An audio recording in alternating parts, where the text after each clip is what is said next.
गुरुर्विष्णुः गुरुर्देवो गुरुरेव परं ब्रह्म तस्मै श्री गुरवे नमः। वसुदेवसुतं देवं कंसचाणूरमर्दनं देवकी परमानन्दं कृष्णं वन्दे जगद्गुरुं कृष्णं वन्दे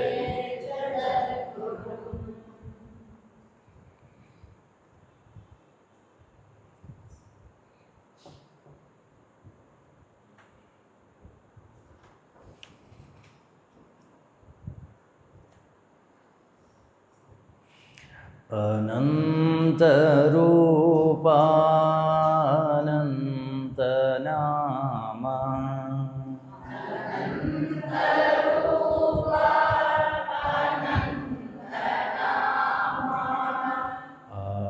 आदिमूला नारायण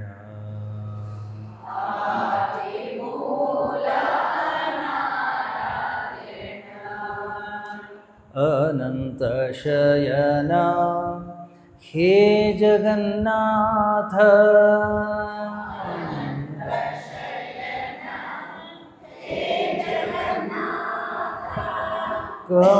कमलनयना हे माधवा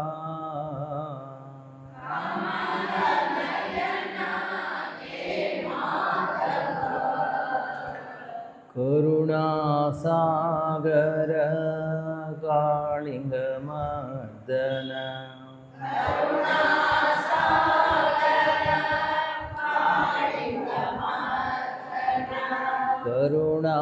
करुणासागर कालिंगमर्दन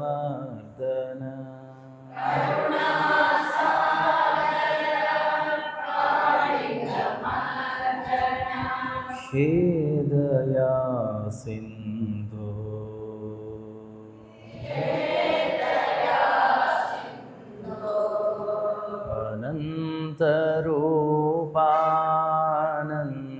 अनन्तरूपानन्तनामा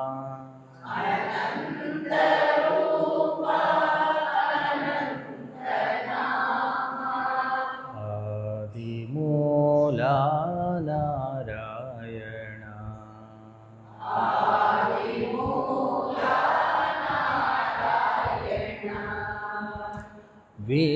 विश्वरूपा विश्वाधारा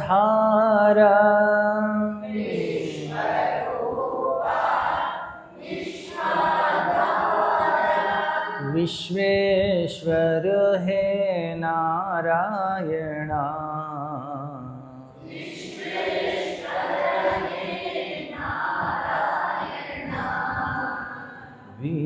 विश्वरूपा विश्वाधारा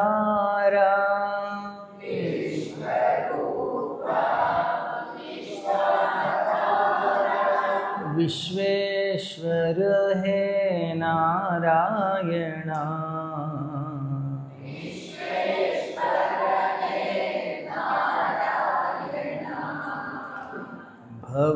भवभयहरणा दीनोद्धरणा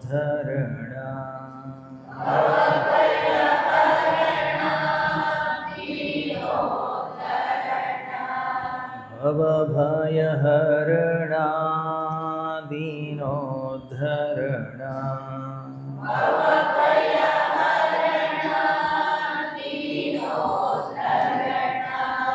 हे कृपा सिंधु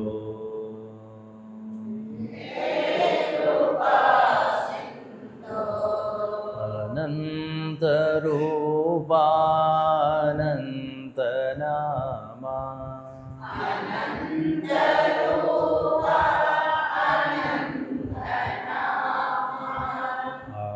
आदिमूला नारायण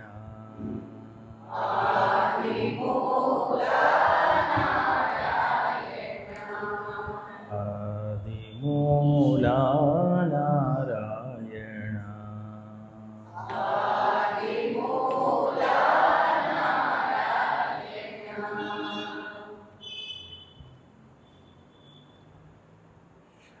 ವನಮಾಲಿ ರಾಧಾರಮಣ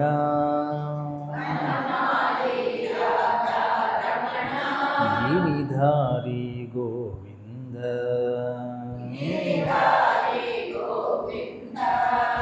ನೀಲಮೇಘ ಸುಂದರ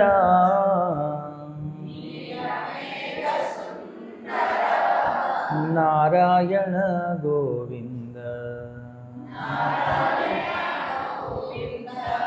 ವನಮಾಲಿ ರಾಧಾರಮಣ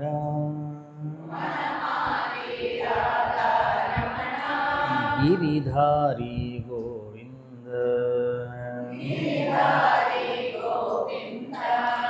ಭಕ್ತ ಹೃದಯ ಮಂದಾರ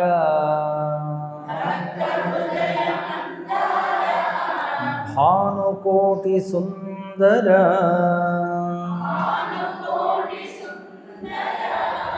ಭಕ್ತ ಹೃದಯ ಮಂದಾರ ಭಾನುಕೋಟಿ ಸುಂದರ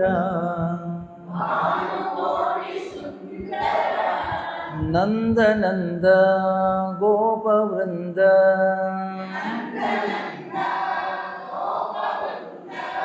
ನಾರಾಯಣ ಗೋವಿಂದ ನಂದ ನಂದ ಗೋಪವೃಂದ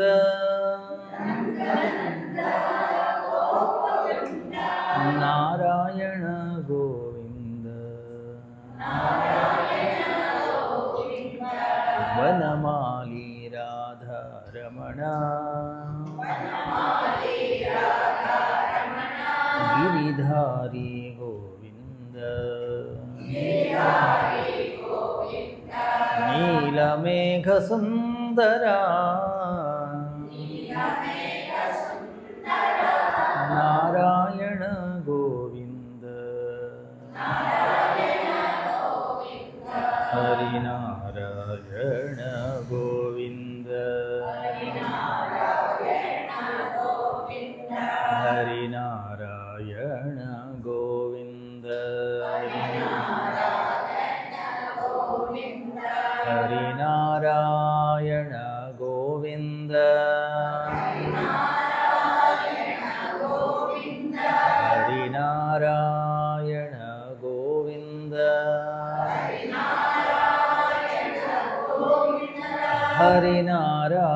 ಹರಿನಾರಾಯಣ ಗೋವಿಂದ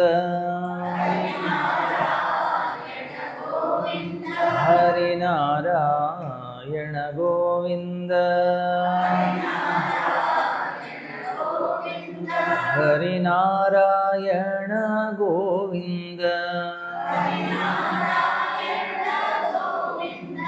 ಹರಿನಾರಾಯಣ ಗೋವಿಂದ ಹರಿನಾರಾಯಣ ಗೋವಿಂದ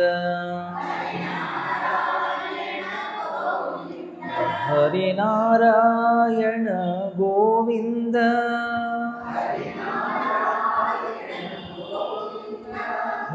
ಹರಿನಾರಾಯಣ ಗೋವಿಂದ ಹರಿನಾರಾಯಣ ಗೋವಿಂದ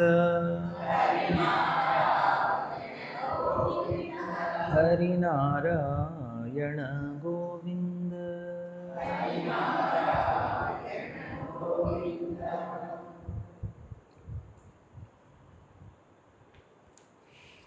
ಮಾಧವ ಮಧುಸೂದನ ಗಿರಿಧಾರಿ ಗಿರಿಧಾರಿ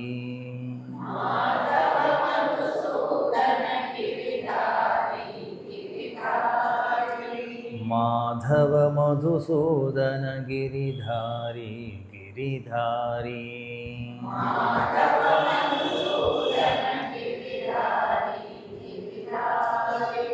ನಂದನ ಯದು ನಂದನ ಗೋವರ್ಧನ ಗಿರಿಧಾರಿ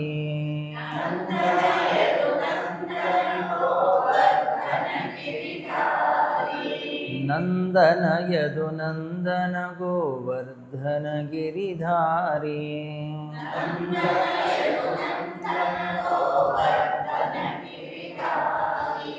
ಮಾಧವ ಮಧುಸೂದನ ಗಿರಿಧಾರಿ ಗಿರಿಧಾರಿ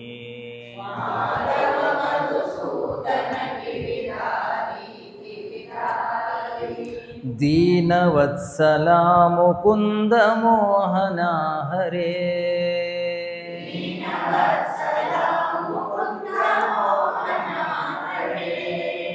ದೀನವತ್ಸಲ ಮುಕುಂದ ಮೋಹನ ಹರೇ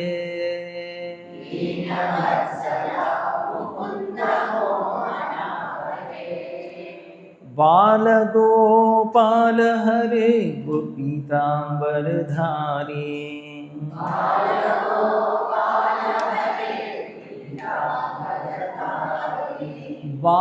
ಬಾಲಗೋಪಾಲ ಹರೇ ಪೀತಾಂಬರಧಾರಿ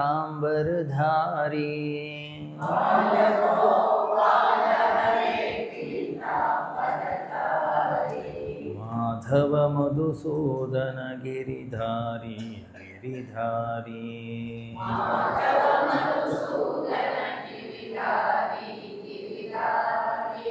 ನಂದನ ಯದು ನಂದನ ಗೋವರ್ಧನ ಗಿರಿಧಾರಿ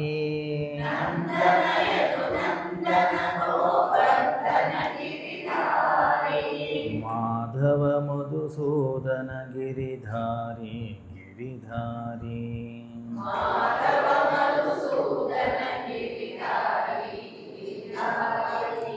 ಭಕ್ತವತ್ಸಲ ಪರಮ ಪಾವನ ಹರೇ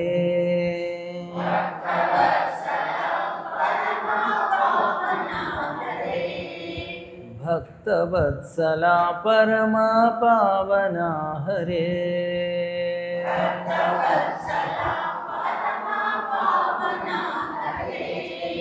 ನಂದ ಗೋಪಾಲ ಹರೇ ಗೋವರ್ಧನ ಧಾರಿ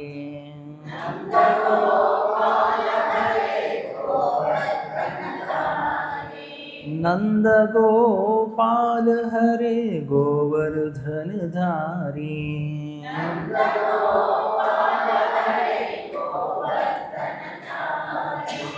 ಮಾಧವ ಮಧುಸೂದನ ಗಿರಿಧಾರಿ ಗಿರಿಧಾರಿ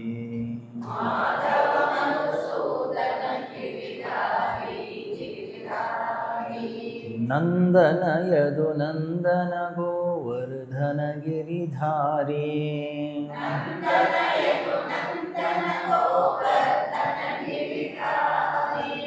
ಮಾಧವ ಮಧುಸೂದನ ಗಿರಿಧಾರಿ ಗಿರಿಧಾರಿ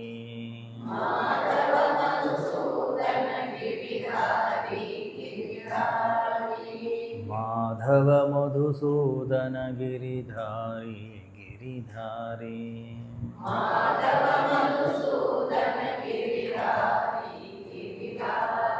ಗಿರಿಧಾರಿ ಗಿರಿಧಾರಿ ಶ್ರೀ ಕೃಷ್ಣಚಂದ್ರ ಭಗವಾನ ಕಿ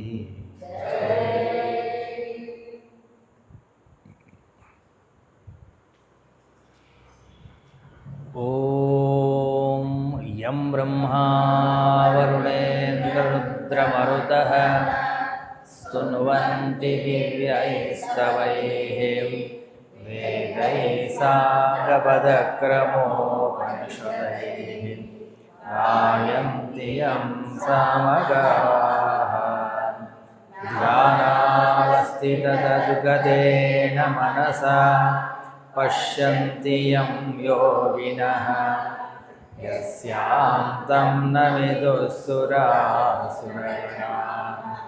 ದೇವಾಯ ತಸ್ಮೈ ನಮಃ ದೇವಾಯ ತಸ್ಮೈ ನಮಃ.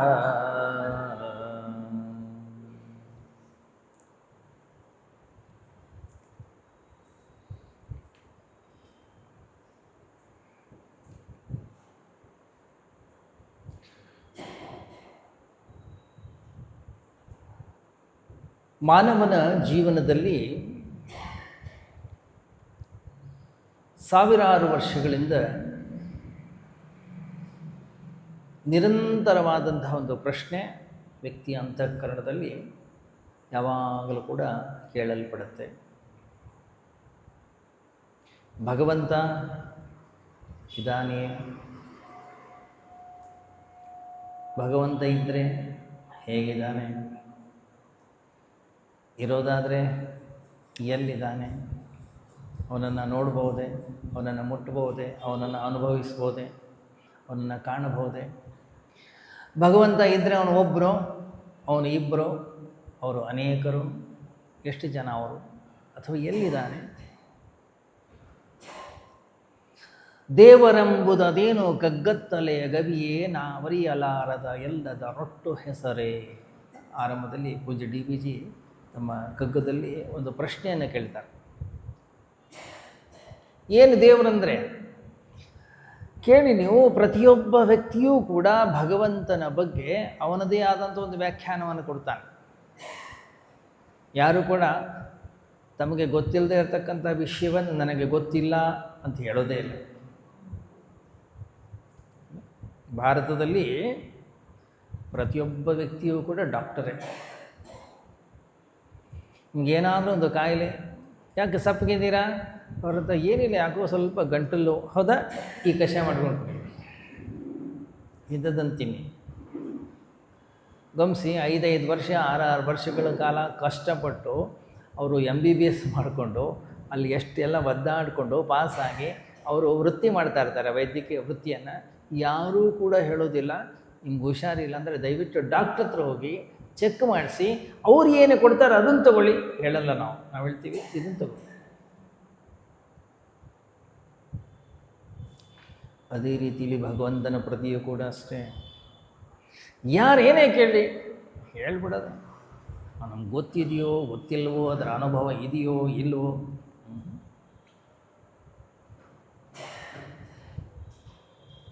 ಕಾಣುದದ ಕಾಣುದದ ಏನು ಕಾಣಿಸ್ತಾ ಇಲ್ಲ ಅದನ್ನು ಇಲ್ಲ ಅಂತಾನೆ. ಅಂಥವನಿಗೆ ಹೆಸರು ನಾಸ್ತಿಕ.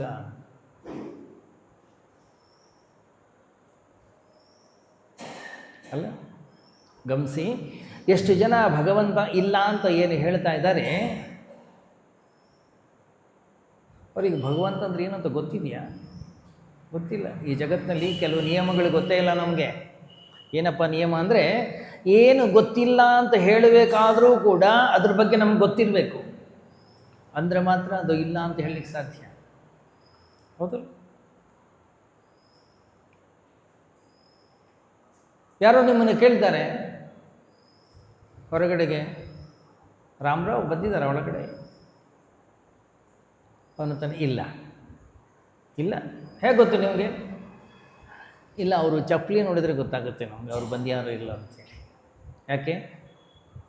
ಅವ್ರ ಬಗ್ಗೆ ಏನೋ ಗೊತ್ತಿದೆ ಅವನಿಗೆ. ಅವರಿಗೆ ತಲೆ ಮೇಲೆ ಕೂದಲಿಲ್ಲ, ಅಥವಾ ತಲೆ ಮೇಲೆ ಟೊಪ್ಪಿ ಹಾಕಿರ್ತಾರೆ, ಇಲ್ಲ ಪಂಚೆ ಉಟ್ಕೊಂಡಿರ್ತಾರೆ, ಅವರ ರೀತಿ ನೀತಿಗಳು ಹೇಗಿರ್ತವೆ ನಮಗೆ ಗೊತ್ತಿರಬೇಕು.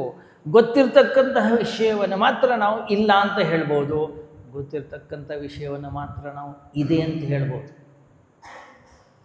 ಯಾವುದು ನಮಗೆ ಗೊತ್ತೇ ಇಲ್ಲ ಅದನ್ನು ಇಲ್ಲ ಅಂತ ಹೇಳಿಕ್ಕೆ ಬರಲ್ಲ.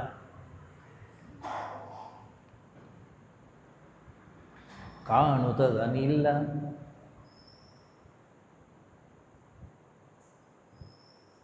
ಇನ್ನೊಬ್ಬ ಇದ್ದಾನಂತೆ, ಅಯ್ಯೋ ಕಾಣಿಸ್ತಾ ಇದ್ರೆ ಏನಂತೆ, ನಮ್ಮ ಹಿರಿಯರೆಲ್ಲ ಹೇಳಿದ್ದಾರೆ ಭಗವಂತ ಇದ್ದಾನೆ ಅಂತ ಹೇಳಿ.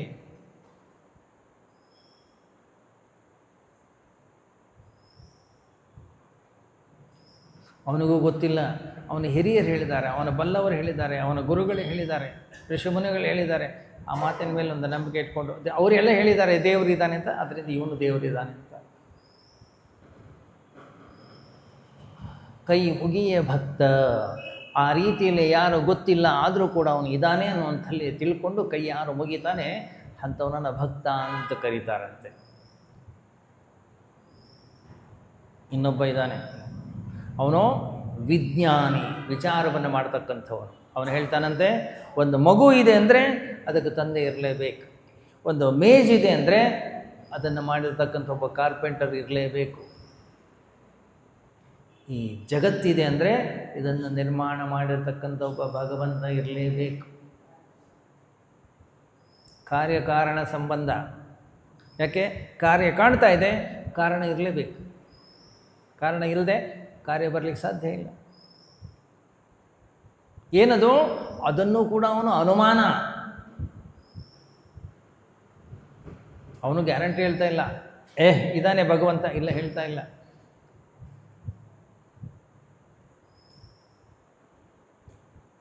ಒಂದು ವೇಳೆ ನಮ್ಮ ಮನೆಯಲ್ಲಿ ನಮ್ಮ ಮಕ್ಕಳು ಎಲ್ಲಿ ಭಗವಂತ ಅಂದರೆ ದೇವಸ್ಥಾನ ಕರ್ಕೊಂಡ್ಬರ್ತೀವಿ, ತೋರಿಸ್ತೀವಿ ನಾವು, ನೋಡಿ ಇದೇ ದೇವರು ಅಂತೇಳಿ.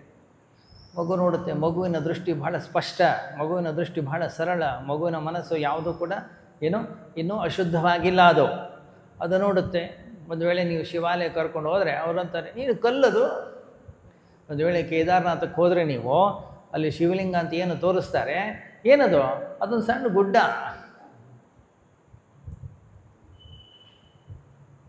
ನಾವು ಅದನ್ನೇ ಶಿವಲಿಂಗ ಅಂತ ಪೂಜೆ ಮಾಡ್ತೀವಿ.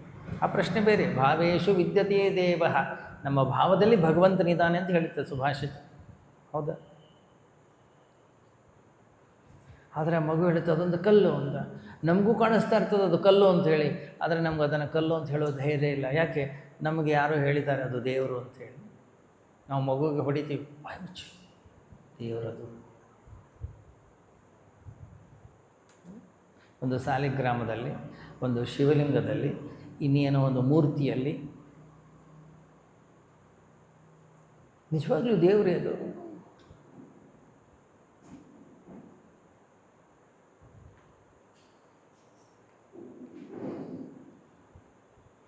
ಆದರೆ ನಮ್ಮ ಹಿಂದಿನ ಋಷಿಮುನಿಗಳು ಬಹಳ ದೊಡ್ಡ ವಿಜ್ಞಾನಿಗಳು. ಅವ್ರು ಹೇಳಿದ್ರು ಏನೋ ಗೊತ್ತಿಲ್ಲಪ್ಪ ನಮಗೆ, ದೇವರು ಇದಾನೋ ಇಲ್ಲೋ ಗೊತ್ತಿಲ್ಲ, ನಮಗೆ ಕೆಲವೊಂದು ಮಾರ್ಗಗಳನ್ನು ಹೇಳಿಕೊಟ್ಟಿದ್ದಾರೆ, ಆ ಮಾರ್ಗದಲ್ಲಿ ನಾವು ಮುಂದೆ ಹೋಗೋಣ, ನಿನಗೆ ಗೊತ್ತಾಗುತ್ತೆ. ಎಷ್ಟೋ ಜನ ಕೇಳ್ತಾರೆ ಈ ದ್ವೈತ ಸತ್ಯವೋ ಅದ್ವೈತ ಸತ್ಯವೋ?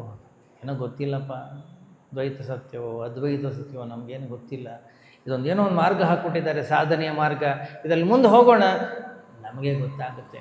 ಅವನು ಒಂದೋ ಎರಡೋ, ಮೇಲಿದಾನೋ ಕೆಳಗಿದಾನೋ ಹೊರಗಿದಾನೋ, ನಿನಗೆ ಗೊತ್ತಾಗುತ್ತೆ. ಸಾಧನೆ ಮಾಡ್ತಾ ಹೋಗು ನೀನು, ಈ ಮಾರ್ಗದಲ್ಲಿ ಹೋಗು ನೀನು, ನಿನಗೆ ಸತ್ಯದ ಅನುಭವವಾಗ್ತದೆ.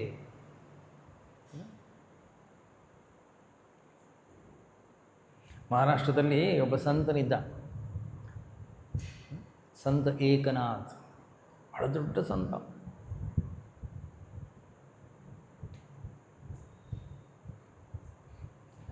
ಸಾಮಾನ್ಯವಾಗಿ ಯಾವನೇ ಒಬ್ಬ ವ್ಯಕ್ತಿ ಒಂದಿಷ್ಟು ಜ್ಞಾನವನ್ನು ಗಳಿಸ್ತಾ ಅಂತ ಇಟ್ಕೊಳ್ಳಿ, ಅವನ ಕೈಯಲ್ಲಿ ಸುಮ್ಮನೆ ಕೂತ್ಕೊಳ್ಳಿಕ್ಕಾಗಲ್ಲ. ನಾವೇ ಏನಾದರೂ ಒಂದು ಹೊಸ ಪುಸ್ತಕ ಓದಿದ್ವೋ, ಏನೋ ಒಂದು ಹೊಸ ವಿಷಯ ತಿಳ್ಕೊಂಡವೋ, ಹೊಸ್ತು ಏನಾದರೂ ಅರಿತುಕೊಂಡವೋ, ಹೊಸ್ತು ಏನಾದರೂ ನಮ್ಮ ಅನುಭವಕ್ಕೆ ಬಂತೋ, ನಮ್ಮ ಕೈಯಲ್ಲಿ ಸುಮ್ಮನೆ ಕೂರ್ಲಿಕ್ಕಾಗಲ್ಲ. ನಾವು ಬಂದು ಕೇಳ್ತೀವಿ, ನಿಮ್ಗಿದು ಗೊತ್ತಾ? ಅವ್ರಿಗೇನು ಗೊತ್ತಿರುತ್ತೆ? ನೀವು ಓದಿರೋದು. ಅವನಂತಾನೆ ಗೊತ್ತಿಲ್ಲ, ಹಾಗಾದ್ರೆ ಕೇಳಿ. ಹಾಗೆ ಒಬ್ಬ ನಾಸ್ತಿಕನಿದ್ದ ಮಹಾರಾಷ್ಟ್ರದಲ್ಲಿ. ಬಂದು ಎಲ್ಲರನ್ನೂ ಕೇಳೋನು, ದೇವರಿದಾನ? ಅವನು ವಾದ ಮಾಡೋನು ಎಲ್ಲರ ಜೊತೆಗೆ. ಸಾಮಾನ್ಯವಾಗಿ ಆಸ್ತಿಕ ಮತ್ತು ನಾಸ್ತಿಕರ ನಡುವೆ ಯಾವಾಗಲೇ ವಾದವಾಗಲಿ ನಾಸ್ತಿಕನಿಗೆ ಜಯ, ಆಸ್ತಿಕನಿಗೆ ಜಯ ಆಗಲ್ಲ. ಯಾಕಂದರೆ ನಾಸ್ತಿಕನ ಬಳಿ ತರ್ಕ ಇದೆ, ನ್ಯಾಯ ಇದೆ. ಆಸ್ತಿಕನ ಹತ್ರ ಏನಿಲ್ಲ ತೋರಿಸ್ಲಿಕ್ಕೆ. ಹೀಗಾಗಿ ಎಲ್ಲರೂ ಸೋತು ಬಿಡೋರು. ಹಾಗೆ ಎಲ್ಲರನ್ನು ಸೋಲಿಸ್ಕೊಂಡು ಹೋದ. ಮಾರ್ಗ ಮಧ್ಯದಲ್ಲಿ ಒಬ್ಬ ಯುವಕ ಸನ್ಯಾಸಿ ಸಿಕ್ಕ ಅವನಿಗೆ. ಅವನು ಹೇಳ್ದ, ಬಾಯ್ಲಿ, ಭಗವಂತ ಇದ್ದಾನೆಯೇ? ಅವನಂದ, ದಯವಿಟ್ಟು ಕ್ಷಮಿಸು, ಅವನು ಇದಾನೋ ಇಲ್ಲೋ ನನಗೂ ಗೊತ್ತಿಲ್ಲ, ನಾನು ಆ ಮಾರ್ಗದಲ್ಲಿದ್ದೀನಿ, ನಾನು ಇನ್ನು ಹುಡುಕ್ತಾ ಇದ್ದೀನಿ. ಒಂದು ವೇಳೆ ನಿನಗೇನಾದರೂ ಇದರ ಬಗ್ಗೆ ಸ್ಪಷ್ಟತೆ ಬೇಕಾದರೆ ನನಗೆ ಗೊತ್ತಿರ್ತಕ್ಕಂಥ ಒಬ್ಬ ವ್ಯಕ್ತಿ ಇದ್ದಾನೆ, ಅವನೊಬ್ಬನೇ ನಿನಗೆ ಉತ್ತರವನ್ನು ಕೊಡಬಲ್ಲ. ನನಗೂ ಖುಷಿ ಆಯಿತು. ಎಲ್ಲಿದ್ದಾನ ಅವನು? ಅಡ್ರೆಸ್ ಕೊಟ್ಟ, ಇಂಥ ಕಡೆಗಿದ್ದಾನೆ. ಏನದು? ಅದೊಂದು ಶಿವಾಲಯ. ಹೋದ ಅವನು ಹುಡ್ಕೊಂಡು. ಹೋದರೆ ಮಧ್ಯಾಹ್ನ 11:30 ಬೆಳಗ್ಗೆ ಶಿವಲಿಂಗದ ಮೇಲೆ ಕಾಲಿಟ್ಟು ಮಲ್ಕೊಂಡಿದ್ದಾನೆ. ಇವನೇ ಹೇಳಿ ಕೇಳಿ ನಾಸ್ತಿಕ, ಇವನು ಹೋಗಿ ನೋಡ್ತಾನೆ, ಇವನೊಬ್ಬ ಸಂತ ಅಂತ ಹೇಳಿದ್ದಾರೆ, ಅವನಿಗೆ ಮಹಾತ್ಮ ಅಂತ ಬೇರೆ ಹೇಳಿದ್ದಾರೆ. ಶಿವಲಿಂಗದ ಮೇಲೆ ಕಾಲಿಟ್ಕೊಂಡು ಇವನಂದ, ನಾನು ನಾಸ್ತಿಕ ಏನೋ ಹೌದು, ಆದರೆ ಇಂಥ ನಾಸ್ತಿಕ ನಾನಲ್ಲ, ಇಷ್ಟು ಧೈರ್ಯ ನನಗೂ ಇಲ್ಲ. ಲಿಂಗದ ಮೇಲೆ ಕಾಲಿಟ್ಟು ಮಲಗೋಷ್ಟು ಧೈರ್ಯ ನನಗೂ ಇಲ್ಲ. ಯಾಕೆ? ಯಾವನಿಗೆ ಗೊತ್ತು, ಎಲ್ಲೋ ಒಂದು ಕಡೆಗಿದ್ದರೆ ಸಹವಾಸ ಯಾಕೆ ಬೇಕು? ಇವನು ನನಗಿಂತ ಮಹಾನ್ ಆಸ್ತಿಕ. ಅಷ್ಟು ಮಾತ್ರವಲ್ಲ, 11 ಗಂಟೆ ಆದರೂ ಇನ್ನೂ ನಿದ್ದೆ ಹೊಡಿತಾ ಇದ್ದಾನೆ.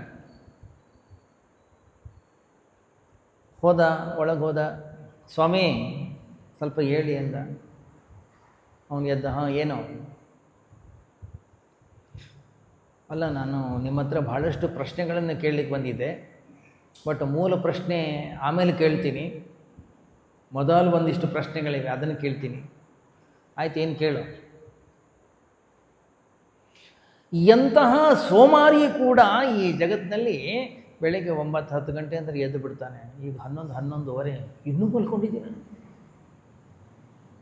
ಮತ್ತು ಜನ ನಿಮ್ಮನ್ನು ಸಂತ ಅಂತಾರೆ, ಮಹಾತ್ಮ ಅಂತ ಕರೀತಾರೆ, ಶ್ರೇಷ್ಠ ಪುರುಷ ಅಂತ ಕರೀತಾರೆ. ನಮಗೂ ಗೊತ್ತಿರೋ ಹಾಗೆ ಸಂತ ಮಹಾಂತರೆಲ್ಲರೂ ಕೂಡ ಬ್ರಾಹ್ಮಿ ಮುಹೂರ್ತದಲ್ಲಿ ಇರ್ತಾರೆ.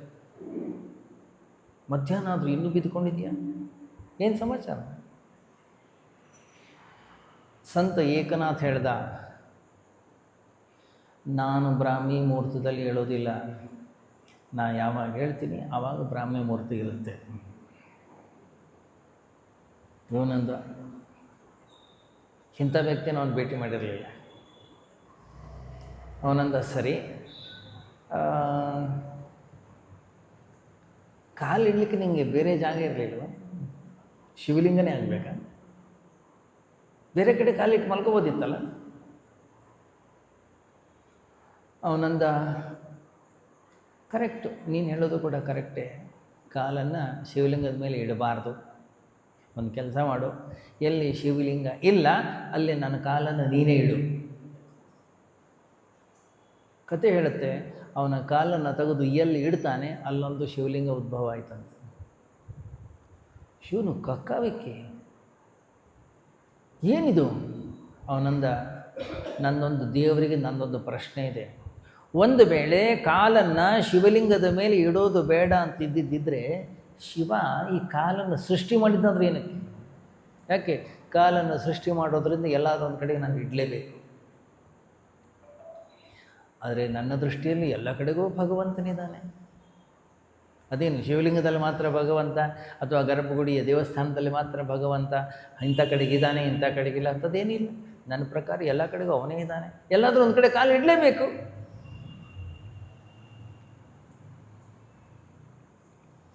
ಇವನು ಏನು ಪ್ರಶ್ನೆಯನ್ನು ಕೇಳ್ಕೊಂಡು ಬಂದಿದ್ದ ಮರ್ತೇ ಹೋಯ್ತು ಇವನಿಗೆ. ಅವನು ಗಟ್ಟಿ ಕಾಲು ಹಿಡ್ದ, ನನ್ನನ್ನು ಶಿಷ್ಯನನ್ನಾಗಿ ಮಾಡ್ಕೋ. ಯಾಕೆಂದರೆ ಯಾವುದೋ ಒಂದು ತಪ್ಪು ಭ್ರಾಂತಿಯಲ್ಲಿ ಬಂದಿದ್ದೆ ನಾನು.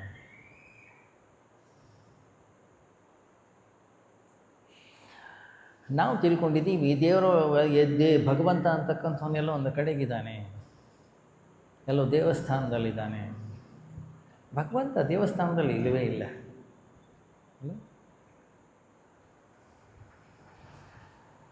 ಸಿಂಧನೂರು ಬಳಿ, ರಾಯಚೂರು ಸಿಂಧನೂರು ಇದೆಯಲ್ಲ, ಸಿಂಧನೂರು ಬಳಿ ಅಲ್ಲೊಬ್ಬರು ದಾಸರಾಗಿ ಹೋದರು, ಭಾಳ ದೊಡ್ಡ ದಾಸರು.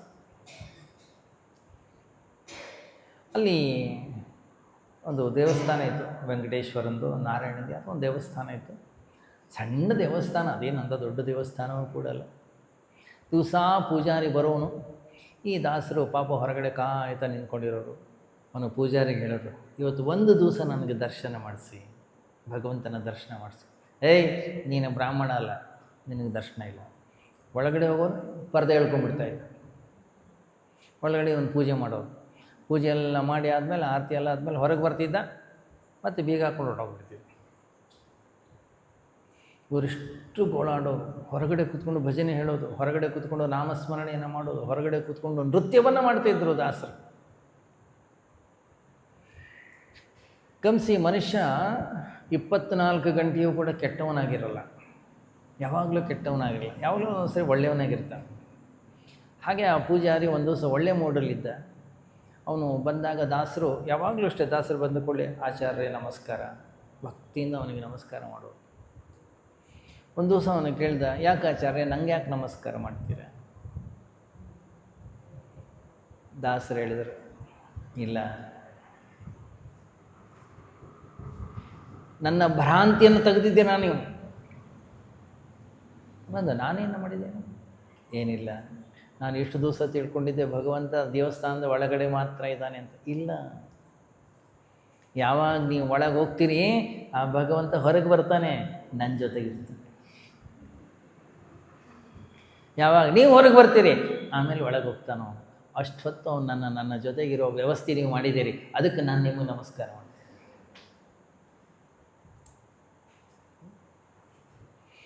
ದೇವಸ್ಥಾನದಲ್ಲಿ, ಗರ್ಭಗುಡಿಯಲ್ಲಿ, ಮನೆಯ ದೇವರ ಕೋಣೆಯಲ್ಲಿ ದೇವರನ್ನು ನಾವಿಟ್ಟಿರೋದು ಯಾಕೆಂದರೆ ಭಗವಂತನನ್ನು ನೀವು ನಿಮ್ಮ ಹೃದಯದಲ್ಲಿ ಇಟ್ಕೊಂಡ್ರೆ ನಮಗೊಂದಿಷ್ಟು ಸಮಸ್ಯೆಗಳಾಗ್ತವೆ. ಯಾಕೆಂದರೆ ನಾವು ನಮ್ಮ ಜೀವನದಲ್ಲಿ ಒಂದಿಷ್ಟು ಮಾಡಬಾರ್ದು ಕೆಲಸಗಳನ್ನು ಮಾಡ್ತಾ ಇರ್ತೀವಿ. ಆ ಕೆಲಸಗಳನ್ನು ನಾವು ಎಲ್ಲರ ಹತ್ರ ಹೇಳುವಂಥ ಕೆಲಸಗಳಾಗಿರೋದಿಲ್ಲ. ಅದರಲ್ಲೂ ಭಗವಂತನನ್ನು ಜೊತೆಗೆ ಇಟ್ಕೊಂಡು ಅಂಥ ಕೆಲಸ ಎಲ್ಲ ಮಾಡೋಕ್ಕಾಗಲ್ಲ. ಅದಕ್ಕೋಸ್ಕರ ನಾವೇನು ಮಾಡಿದ್ದೀವಿ, ಒಂದು ಮನೆ ಕಟ್ಟಿಸಿದ್ರೆ ದೇವರಿಗೆ ಅಂತ ಒಂದು ರೂಮ್ ಕಟ್ಟಿಸ್ತೀವಿ. ಅಲ್ಲಿ ಎಲ್ಲ ಚಂದದಲ್ಲಿ ವ್ಯವಸ್ಥೆ ಮಾಡಿ ಹೂವು, ಹಣ್ಣು, ದೀಪ, ಅಲಂಕಾರ ಎಲ್ಲ ಮಾಡ್ತೀವಿ. ಮೊದಲೇ ಅವನಿಗೆ ಹೇಳಿರ್ತೀವಿ, ದೇವರೇ ಇದು ನಿನ್ನ ಜಾಗ, ನೀ ಇಲ್ಲೇ ಇರಬೇಕು. ಬೆಳಗ್ಗೆ ಹೊತ್ತು 10 ನಿಮಿಷನೋ 15 ನಿಮಿಷವೋ ಅರ್ಧ ಗಂಟೆಯೋ 1 ಗಂಟೆಯೋ ನಾನು ಬರ್ತೀನಿ. ಬೇಕಾದ್ರೆ ರುದ್ರ ಹೇಳ್ತೀನಿ, ಪುರುಷ ಸೂಕ್ತ ಹೇಳ್ತೀನಿ, ನಾರಾಯಣ ಸೂಕ್ತ ಹೇಳ್ತೀನಿ, ಹಿಂಗೆ ಸ್ತೋತ್ರ ಬೇಕು ಸ್ತೋತ್ರ ಹೇಳ್ತೀನಿ, ಭಜನೆ ಬೇಕು ಎಲ್ಲ ಹೇಳ್ತೀನಿ. ನಾನು ಎಲ್ಲ ಆದಮೇಲೆ ಬಾಗ್ಲಾಗ್ತೀನಿ, ಬೀಗ ಹಾಕಿ ನಿನ್ನ ಪಾಡಿಗೆ ನೀನು, ಇನ್ನು ನನ್ನ ಪಾಡಿಗೆ ನಾನು, ನನ್ನ ವ್ಯವಹಾರ ನನಗೆ. ಒಂದು ವೇಳೆ ಭಗವಂತನನ್ನು ನೀವು ನಿಮ್ಮ ಹೃದಯದ ಒಳಗಡೆಗೆ ಸ್ಥಾಪನೆ ಮಾಡಿಕೊಂಡ್ರೋ, ಮಾಡಬಾರದ ಕೆಲಸಗಳನ್ನು ನಮ್ಮ ಕೈನಲ್ಲಿ ಮಾಡಲಿಕ್ಕೆ ಬರೋದಿಲ್ಲ, ಪಾಪ ಕರ್ಮಗಳನ್ನು ಮಾಡಲಿಕ್ಕೆ ಆಗೋದಿಲ್ಲ ನಮ್ಮ ಕೈನಲ್ಲಿ. ಅದಕ್ಕೋಸ್ಕರ ನಾವು ದೇವಸ್ಥಾನದ ನಿರ್ಮಾಣ ಮಾಡ್ಕೊಂಡಿರೋದು, ಅದಕ್ಕೋಸ್ಕರ ನಾವು ದೇವರ ಕೋಣೆಯನ್ನು ನಿರ್ಮಾಣ ಮಾಡ್ಕೊಂಡಿರೋದು. ಯಾಕೆ? ದೇವ್ರಿಗೆ ಬೇಕು ಅಂತಲ್ಲ, ನಮಗೆ ಬೇಕು ಅಂತ ಮಾಡ್ಕೊಂಡಿರೋದು. ಆದರೆ ಆ ಭಗವಂತನ ಸ್ಥಿತಿ ಎಷ್ಟು ಅವಸ್ಥೆ ಅಂದರೆ, ನಾವು ಬೇಕು ಅನ್ನಲಿ ಬೇಡ ಅನ್ನಲಿ ಅವನು ನಮ್ಮ ಹೃದಯದಲ್ಲೇ ಇದ್ದಾನೆ. ನಮ್ಮ ಮಿತ್ರರಿದ್ರೊಬ್ಬರು ಭಾಳ ಸುಂದರವಾದ, ಭಾಳ ತಮಾಷೆಯಾಗಿ ಮಾತಾಡೋರು. ಸ್ವಾಮೀಜಿ, ಏನು ಬೇಕಾರಾಗ್ಬೋದು, ದೇವರು ಒಂದು ಆಗಬಾರ್ದು ನೋಡಿ ಸ್ವಾಮೀಜಿ. ಯಾಕೆ? ದೇವರಾಗಬಾರ್ದು ಅಲ್ಲ. ನಾನು ಮೊನ್ನೆ ಎಲ್ಲೋ ಮಾತಾಡ್ತಾ ಇದ್ದೆ. ನಾವು ಮತ್ತು ನಮ್ಮ ಪೂಜ್ಯ ಸ್ವಾಮೀಜಿ ನಾವಿಬ್ಬರು ಮೈಸೂರಿಗೆ ಹೋಗಿದ್ದೆವು. ಮೈಸೂರಿಗೆ ಹೋದಾಗ ಮೈಸೂರಿನಲ್ಲಿ ಒಬ್ಬರು, ಮೈಸೂರು ಯಾವುದೋ ಊರು ಇರಲಿ, ಆ ಊರಿನಲ್ಲಿ ಒಬ್ಬರು ಹಿರಿಯರಿದ್ದರು. ಆ ಹಿರಿಯರು ಒಂದು ಸರಿ ಸ್ಕೂಟರ್ನಲ್ಲಿ ಹೋಗಬೇಕಾದ್ರೆ ಮಾರ್ಗ ಮಧ್ಯದಲ್ಲಿ ಒಂದು ನಾಯಿ ಒಂದು ಮನುಷ್ಯನ ಕೈಯನ್ನು ಕಚ್ಚಿಕೊಂಡು ಓಡೋಗ್ತಾಯಿತ್ತು. ಅವ್ರಿಗದು ನೋಡಿ ಗಾಬರಿ ಆಗೋಯ್ತು. ಅಯ್ಯಯ್ಯೋ ಏನಪ್ಪ ಇದು ಅಂತ ಪಕ್ಕದಲ್ಲಿ ನೋಡ್ತಾರೆ, ಪಕ್ಕದಲ್ಲಿ ಸ್ಮಶಾನ. ಯಾರೋ ಹೆಣ ಸುಟ್ಟಿದ್ದಾರೆ, ಅರ್ಧಂಬರ್ಧ ಸುಟ್ಟಿದ್ದಾರೆ. ನಾಯಿ ಆ ಒಂದು ಕೈಯನ್ನು ಕಚ್ಚಿಕೊಂಡು ಹೊರಟೋಗ್ಬಿಟ್ಟಿದೆ. ಅವ್ರ ಮುಂದೆ ಹೊರಟೋಯ್ತು. ಅವ್ರಿಗನ್ನಿಸ್ತು, ಏನಿದೆ ಜೀವನ, ಇವತ್ತು ಅವನ ಕೈ ಕಚ್ಚಿದೆ, ನಾಳೆ ನಂದು ಇನ್ನೇನು ಕಚ್ಕೊಂಡು ಹೋಗೋತೋ ಗೊತ್ತಿಲ್ಲ, ಹಿಂಗಾಗಬಾರ್ದು ಅಂಥೇಳಿ ಅವರ ಫ್ರೆಂಡ್ಸು ಅವರು ಇವರೆಲ್ಲ ಸೇರಿಕೊಂಡು ಎಲ್ಲರನ್ನ ಕಲೆಕ್ಟ್ ಮಾಡಿ, ನೀನೊಂದಿಷ್ಟು ಹಣ ಕೊಡು, ನೀನೊಂದಿಷ್ಟು ಹಣ ಕೊಡು, ನೀನೊಂದಿಷ್ಟು ಹಣ ಕೊಡು ಅಂಥೇಳಿ ಹಣ ಕಲೆಕ್ಟ್ ಮಾಡಿ ಒಂದು ಭಾಳ ಸುಂದರವಾದ ಒಂದು ಸ್ಮಶಾನವನ್ನು ನಿರ್ಮಾಣ ಮಾಡಿದ್ರು. ಮುಕ್ತಿಧಾಮ, ಭಾಳ ಸುಂದರವಾದ ಸ್ಮಶಾನ. ಗಿಡ ಮರಗಳನ್ನು ಹಾಕಿದ್ದಾರೆ, ಒಳಗಡೆಗೆ ಭಗವದ್ಗೀತೆಯ ಶ್ಲೋಕಗಳನ್ನು ಹಾಕಿದ್ದಾರೆ, ಮಂಕುತಿಮ್ಮನ ಕಗ್ಗಗಳನ್ನು ಹಾಕಿದ್ದಾರೆ, ಸುಭಾಷಿತಗಳನ್ನು ಹಾಕಿದ್ದಾರೆ. ಒಳಗಡೆಗೆ ಹೋದರೆ ಮನಸ್ಸಿಗೆ ಒಂದು ಸ್ಫೂರ್ತಿಯನ್ನು ಕೊಡ್ತಕ್ಕಂತಹ, ಮನಸ್ಸಿಗೆ ಒಂದು ಸಮಾಧಾನವನ್ನು ಕೊಡ್ತಕ್ಕಂತಹ, ಮನಸ್ಸಿಗೆ ಒಂದು ಶಾಂತಿಯನ್ನು ಕೊಡ್ತಕ್ಕಂತಹ ವಾಕ್ಯಗಳು, ಕೊಟೇಶನ್ಸ್ನೆಲ್ಲ ಬರೆದಿದ್ದಾರೆ. ಭಾಳ ಚೆನ್ನಾಗಿದೆ. ಅವ್ರು ಮಾಡಿದ್ರು ಎಲ್ಲ ಭಾಳ 3 ಕೋಟಿ ಖರ್ಚು ಮಾಡಿದರು. ಅವರಂದರು, ಸ್ವಾಮೀಜಿ ಒಂದು ಸರಿ ಬನ್ನಿ, ಒಂದು ಸರಿ ನೋಡಿ ನಮ್ಮ ಸ್ಮಶಾನವನ್ನು ನೋಡಿ. ಸರಿ, ನಾವು ನಮ್ಮ ಸ್ವಾಮೀಜಿ ಇಬ್ಬರು ಹೋದೆವು. ಒಳಗಡೆ ಹೋದರೆ ಭಾಳ ಸುಂದರವಾಗಿದೆ. ಏನು ಗಿಡ ಮರಗಳು, ಏನು ಹೂಗಳು, ಭಾಳ ಒಳ್ಳೆ ಪಾರ್ಕ್ ಗಾರ್ಡನ್ ಇದ್ದಾಗಿದೆ. ಅದು ಹೆಣವನ್ನು ಸುಡಲಿಕ್ಕೆ ಒಂದು ವ್ಯವಸ್ಥೆ, ಕರ್ಮಗಳನ್ನು ಮಾಡಲಿಕ್ಕೆ ಒಂದು ರೀತಿ ವ್ಯವಸ್ಥೆ, ಸ್ನಾನ ಮಾಡಲಿಕ್ಕೂ ಕೂಡ ಸೋಲಾರ್ ಹಾಕ್ಸಿದ್ದಾರೆ. ಭಾಳ ಚೆನ್ನಾಗಿದೆ ವ್ಯವಸ್ಥೆ, ನೀಟ್ ಕ್ಲೀನ್ ಎಲ್ಲ ಆಯಿತು. ಎಲ್ಲ ಆದಮೇಲೆ ಎಲ್ಲ ನೋಡಿ ವಾಪಸ್ ಹೋಗಬೇಕು. ವಾಪಸ್ ಹೋಗಾಗ ವಾಚ್ಮನ್ನು ಬಾಗಿಲು ಹಾಕಿದ್ದ, ಬಾಗಿಲು ತೆಗಿಬೇಕಲ್ಲ. ಬಾಗಿಲು ತೆಗಿಬೇಕಾದ್ರೆ ನಮ್ಮ ಸ್ವಾಮೀಜಿ ಅಂದರು, ಅವನಿಗೊಂದಿಷ್ಟು ಹಣ, ಒಂದಿಷ್ಟು ಹಣ್ಣೇನಾದರೂ ಕೊಡೋ. ನಾನು ತೆಗಿತಾ ಇದ್ದರೆ ನಮ್ಮ ಸ್ವಾಮೀಜಿ ಕೇಳಿದರು, ಏನಪ್ಪ ಹೇಗಿದೆಯಾ? ಆನಂದ, ಏನು ಪ್ರಯೋಜನ ಇಲ್ಲ ಸ್ವಾಮೀಜಿ ಅಂದ್ರೆ ಏನಾಯಿತು? ಏನು ಪ್ರಯೋಜನ ಇಲ್ಲ. ಯಾಕೇನಾಯಿತು? ಜನ ಸಾಯೋದೇ ಇಲ್ಲ.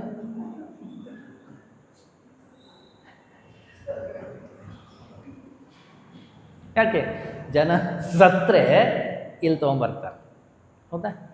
ತಂದರೆ ವಾಪಸ್ ಹೋಗುವಾಗ ಇವನಿಗೇನೋ ಒಂದಿಷ್ಟು ಕೊಡ್ತಾರೆ. ಸಾಯ್ತಾನೆ ಇಲ್ಲ ಜನ. ಡಾಕ್ಟ್ರ್ ಮತ್ತೆ ಏನಾಗ್ತಾ ಇದೆ ಅಂತ ಈ ಹಾಸ್ಪಿಟ್ಲಲ್ಲಿ ಅವರೇ ಇಟ್ಕೊಂಡು ಕೂತ್ಕೊಂಡಿದ್ದಾರೆ. ICU ಅದು ಇದು ಅಂತ ಇಟ್ಕೊಂಡು ಜನ ಸಾಯೋದೇ ಇಲ್ಲ. ಜೀವನ ಭಾಳ ಕಷ್ಟ ಆಗಿಬಿಟ್ಟಿದೆ ನಮಗೆ. ಒಂದು ವೇಳೆ ಪ್ರಾರ್ಥನೆ ಮಾಡೋದಾದ್ರೆ ನಮಗೆ ಪ್ರಾರ್ಥನೆ ಮಾಡಿ, ನಾನು ಚೆನ್ನಾಗಿರಲಿ ಅಂತ ಪ್ರಾರ್ಥನೆ ಮಾಡಿ. ಸ್ಮಶಾನವನ್ನು ಕಾಯ್ತಕ್ಕಂಥ ವ್ಯಕ್ತಿ ದೇವರಲ್ಲಿ ಪ್ರಾರ್ಥನೆ ಮಾಡ್ತಾ ಇದ್ದಾನೆ, ಹೆಚ್ಚು ಜನ ಸಾಯಲಿ ಅಂತ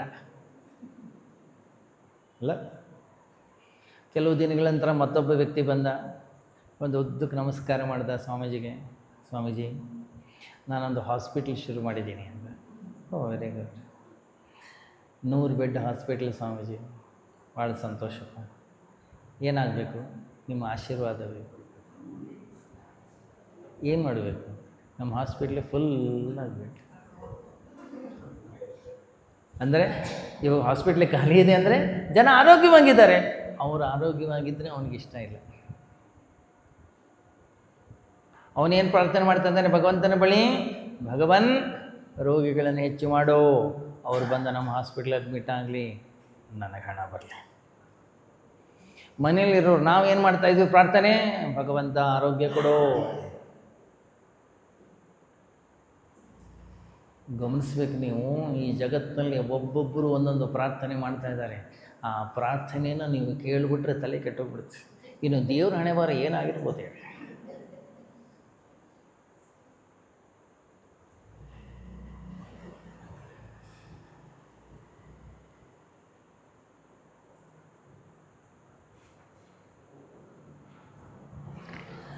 ಗಮನಿಸಿ, ಪ್ರಾರ್ಥನೆ ಅಂದರೆ ವ್ಯವಹಾರ ಅಲ್ಲ. ಪ್ರಾರ್ಥನೆ ಅಂದರೆ ಕೇಳೋದಲ್ಲ. ಪ್ರಾರ್ಥನೆ ಅಂದರೆ ಭಗವನ್, ನಾನು ಇಂಥ ಪೂಜೆ ಮಾಡ್ತಾಯಿದ್ದೀನಿ, ಅದನ್ನದು ಈ ಕೆಲಸ ನನಗೆ ಮಾಡಿಕೊಡು. ಇಲ್ಲ, ನಾನು ಇಂಥದ್ದನ್ನು ಮಾಡ್ತಾಯಿದ್ದೀನಿ, ನನಗೆ ಆರೋಗ್ಯ ಕೊಡು, ನನಗೆ ಯಶಸ್ಸನ್ನು ಕೊಡು, ನನಗೆ ಗಂಡು ಮಕ್ಕಳನ್ನು ಕೊಡು, ನನ್ನ ಮಗಳಿಗೆ ಮದುವೆ ಮಾಡಿಸ್ಕೊಡು, ನಾನು ಮನೆಯನ್ನು ಕಟ್ತಾಯಿದ್ದೀನಿ, ನನಗೆ ಸಾಲ ಬೇಕು, ನನಗೆ ಹಣ ಬೇಕು, ಅದನ್ನು ಕೊಡು. ಯಶಸ್ಸು ಬೇಕು ನನಗೆ, ಅದನ್ನು ಕೊಡು. ಅರೇ, ಏನು ಪ್ರಾರ್ಥನೆ ಅಂದರೆ ಏನು ವ್ಯವಹಾರವೇ?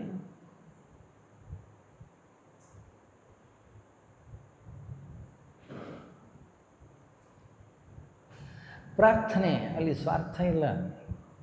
ಸ್ವಾರ್ಥವನ್ನು ಕುರಿತೇ ಒಂದು ವೇಳೆ ಭಗವಂತನ ಬಳಿ ಹೋಗಿ ನಾನೇನಾದರೂ ಭಜನೆಯನ್ನು ಮಾಡ್ತೀನೋ, ಸ್ತೋತ್ರವನ್ನು ಹೇಳ್ತೀನೋ, ಧ್ಯಾನವನ್ನು ಮಾಡ್ತೀನೋ,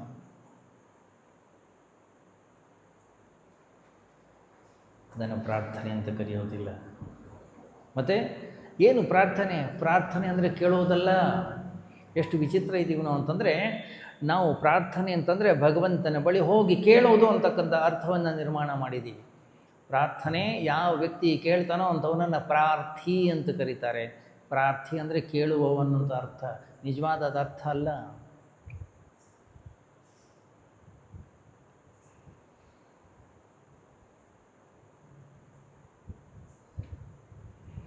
ಹಾಗಾದರೆ ಏನು ಪ್ರಾರ್ಥನೆ ಅಂದರೆ? ಪ್ರಾರ್ಥನೆ ಅಂದರೆ ಭಗವಂತನ ಬಳಿ ಹೋಗಿ ಶಾಂತವಾಗಿ ಕೂತ್ಕೊಳ್ಳೋದು. ಭಗವಂತನ ಬಳಿ ಹೋಗಿ ಏನೋ ಕೇಳೋದಲ್ಲ. ಭಗವಂತನ ಬಳಿ ಹೋಗಿ ಶಾಂತವಾಗಿ ಕೂತ್ಕೊಳ್ಳೋದು ಅಂತಂದ್ರೆ ಏನು? ಎಲ್ಲೋ ದೇವಸ್ಥಾನಕ್ಕೆ ಹೋಗೋದಲ್ಲ, ಎಲ್ಲೋ ದೇವರ ಕೋಣೆಯಲ್ಲಿ ಹೋಗಿ ಕೂತ್ಕೊಳ್ಳೋದಲ್ಲ. ನೀವು ಎಲ್ಲಿದ್ದೀರ ಅಲ್ಲಿ ಶಾಂತವಾಗಿ ಕುಳಿತುಕೊಳ್ಳುವಂಥದ್ದು. ಯಾಕೆಂದರೆ ಭಗವಂತ ಅಂತಕ್ಕಂಥವನು ಎಲ್ಲೋ ಇಲ್ಲ.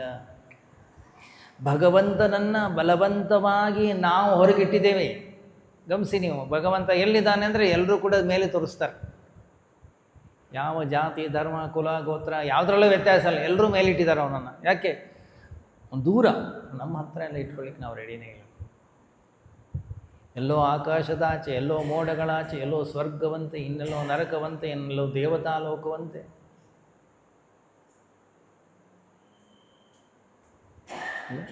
ಕವಿ ಬರೀತಾನೆ ಹಾಡು, ಎಲ್ಲೋ ಹುಡುಕಿದೆ ಇಲ್ಲದ ದೇವರ ಕಲ್ಲು ಮಣ್ಣಿನ ಗುಡಿಯೊಳಗೆ.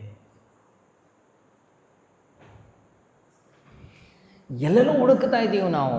ಭಗವಂತ ಅಂತಕ್ಕಂಥವ್ನು ಎಲ್ಲೋ ಸ್ವರ್ಗದಲ್ಲಿಲ್ಲ, ಭಗವಂತ ಅಂತಕ್ಕಂಥವ್ನು ಎಲ್ಲೋ ಆಕಾಶದಲ್ಲಿಲ್ಲ, ಭಗವಂತ ಅಂತಕ್ಕಂಥವ್ನು ಎಲ್ಲೋ ಹೊರಗಡೆಗಿಲ್ಲ. ಮತ್ತು ಎಲ್ಲಿದ್ದಾನೆ? ಭಗವಂತ ಅಂತಕ್ಕಂಥವನು ಪ್ರತಿಯೊಬ್ಬರ ಹೃದಯವನ್ನು ಬೆಳಗುತ್ತಾ ಇದ್ದಾನೆ, ಪ್ರತಿಯೊಬ್ಬರ ಅಂತಃಕರಣದ ಒಳಗಡೆಗಿದ್ದಾನೆ.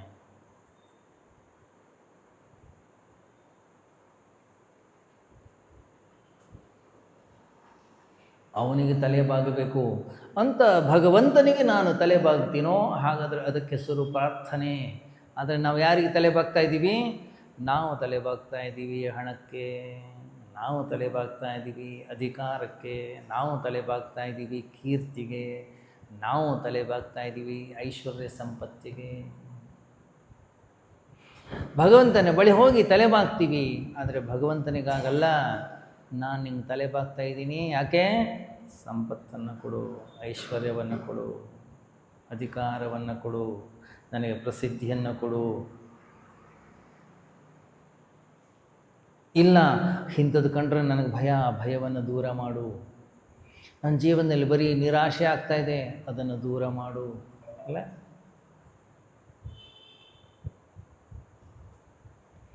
ಭಗವಂತನ ಬಳಿ ನಾವು ಹೋದರೆ ಅಥವಾ ಪ್ರಾರ್ಥನೆಯನ್ನು ಮಾಡಲಿಕ್ಕೆ ಹೊರಟ್ರೆ ಖಾಲಿ ಮನಸ್ಸಿನಿಂದ ನಾವು ಹೋಗೋದೇ ಇಲ್ಲ. ಮತ್ತು ಯಾವಾಗಲೂ ಒಂದು ದೊಡ್ಡ ಲಿಸ್ಟ್ ಇಟ್ಕೊಂಡು ಹೋಗಿರ್ತೀವಿ. ಏನು ಭಗವಂತನ ಕೆಲಸ? ಭಗವಂತನ ಕೆಲಸ ಒಂದು ಪೆನ್ನು ಪೇಪರ್ ಇಟ್ಕೊಂಡಿರ್ಬೇಕು, ಅವನು ಸುಮ್ಮನೆ ಟಿಕ್ ಮಾಡ್ತಾ ಇರಬೇಕಷ್ಟೆ. ನಾವು ಏನು ಕೇಳ್ತೀವಿ ಕೊಡ್ತಾ ಇರಬೇಕು. ನಾವು ಕೇಳಿದ್ದನ್ನು ಕೊಡಲಿಲ್ಲ, ಹಾಗಾದರೆ ಮಾರನೇ ದಿವಸದಿಂದ ಅವನಿಗೆ ಪೂಜೆ ಇಲ್ಲ ಅಷ್ಟೇ.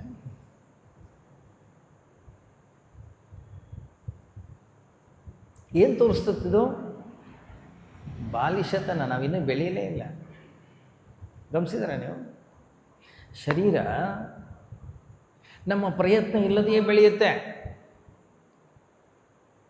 ನೀವು ಅದಕ್ಕೆ ಸರಿಯಾದ ಆಹಾರವನ್ನು ಕೊಡಿ, ದಷ್ಟಪುಷ್ಟವಾಗಿ ಬೆಳೆಯುತ್ತೆ. ಒಂದು ವೇಳೆ ಆಹಾರವನ್ನು ಕೊಡಲಿಲ್ಲ, ಸಣ್ಣಗಿರುತ್ತೆ, ಆದರೂ ಬೆಳೆಯುತ್ತೆ. ಯಾಕೆ? ಶರೀರದ ಸ್ವಭಾವವೇ ಬೆಳವಣಿಗೆ, ವಿಕಾರ. ಶರೀರ ಬೆಳೀತಾನೇ ಹೋಗುತ್ತೆ. ಯಾಕೆ ಬೆಳೆಯುತ್ತೆ? ಅದು ಸ್ವಭಾವನೇ ಹಾಗೆ, ಬೆಳೀತಾನೆ ಹೋಗುತ್ತೆ, ದೊಡ್ಡದಾಗ್ತಾನೇ ಹೋಗುತ್ತದು.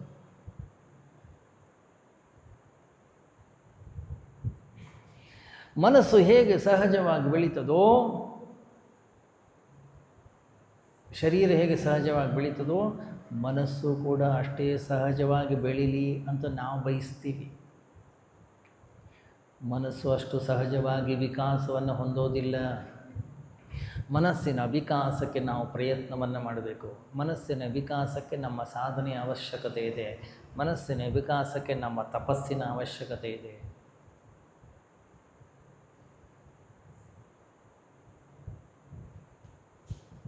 ಶರೀರ ನೀವು ಬೇಡ ಅಂದರೂ ಬೆಳೆಯುತ್ತೆ. ಮನಸ್ಸಿನ ವಿಕಾಸ ನಮ್ಮ ಪ್ರಾಮಾಣಿಕ ಪ್ರಯತ್ನದಿಂದ ಮಾತ್ರ.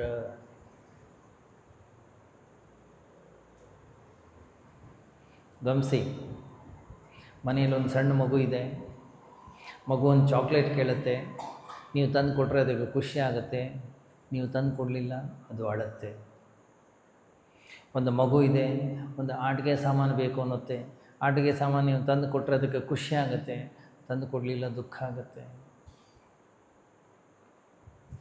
ಅದಕ್ಕೆ ಬೇಕಾದ್ದು ಸಿಕ್ತೋ ಕುಣಿದಾಡುತ್ತದು, ಬೇಕಾದ ಸಿಗಲಿಲ್ಲ ಗೊಳೋ ಅಂತ ಅಳ್ಳಿಕ್ಕೆ ಶುರು ಮಾಡುತ್ತೆ. ಒಂದು ವೇಳೆ ಒಂದು ಮಗುವಿಗೆ ಅದಕ್ಕೆ ಬೇಕಾದ ಸಿಕ್ಕರೆ ಖುಷಿ ಪಡುವಂಥದ್ದು, ಬೇಕಾದ ಸಿಗಲಿಲ್ಲ ಅಳುವಂಥದ್ದು ವಿಶೇಷ ಏನಲ್ಲ. ಯಾಕೆಂದರೆ ಮಗುವಿನಲ್ಲದು ಸಹಜ. ಯಾಕೆ? ಮಗುವಿಗೇನು ಗೊತ್ತೇ ಇಲ್ಲ, ಮಗುವಿಗೆ ತಿಳುವಳಿಕೆ ಇಲ್ಲ, ಮಗುವಿಗೆ ವಿಚಾರ ಮಾಡುವ ಶಕ್ತಿ ಸಾಮರ್ಥ್ಯ ಇಲ್ಲ.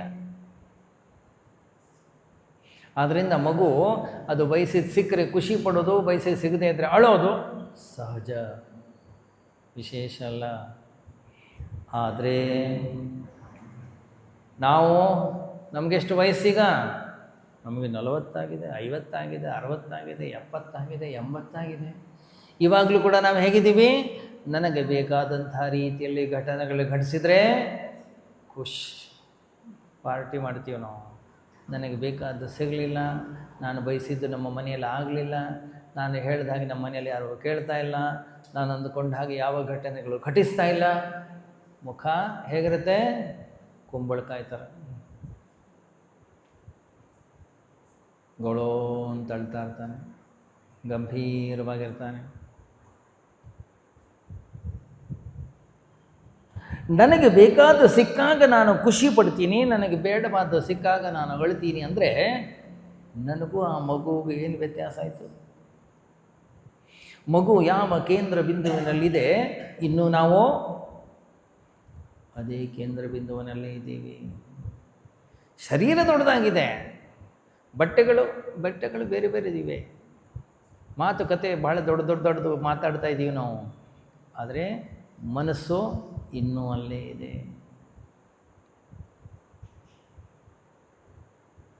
ಮನಸ್ಸು ಬೆಳೆದಂತೆಲ್ಲ ಹಸಿವೆ ಬೆಳೆಯುವುದಯ್ಯ, ತಣಿಸಲದನೊಗೆಯುವುದು ಬಗೆ ಬಗೆಯ ಯುಕ್ತಿ. ಮನುಜನೇಳಿಗೆ ಎದರಿನ್ ಆ ಮನಸ್ಸಿನೇಳಿಗೆಗೆ, ಕೊನೆಯಲ್ಲಿ ಚಿಂತಿಸಲೋ ಮಂಕುತಿಮ್ಮ.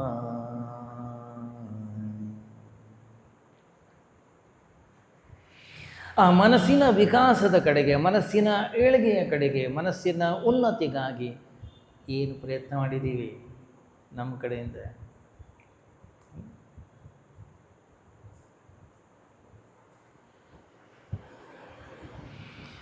ಮನೆಯಲ್ಲಿ ನಡೀತಕ್ಕಂಥ ಒಂದು ಸಣ್ಣ ಸಣ್ಣ ಘಟನೆಗಳಿಗೂ ಕೂಡ ನಾವು ಗೋಳಾಡ್ತಾ ಇದ್ದೀವಿ, ಅಳ್ತಾ ಇದ್ದೀವಿ, ಒತ್ತಡಕ್ಕೊಳಗಾಗ್ತಾ ಇದ್ದೀವಿ, ಮನೆಯಲ್ಲಿ ಜಗಳವನ್ನು ಮಾಡ್ತಾ ಇದ್ದೀವಿ, ಭಿನ್ನಾಭಿಪ್ರಾಯ ಉಂಟಾಗ್ತಾ ಇದೆ.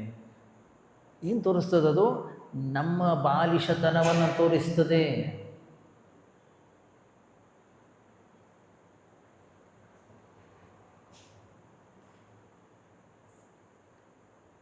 ಅದಕ್ಕೆ ಭಗವದ್ಗೀತೆಯಲ್ಲಿ ಭಗವಂತ ಬಹಳ ಸುಂದರವಾದ ಒಂದು ಮಾತನ್ನು ಹೇಳ್ತಾನೆ.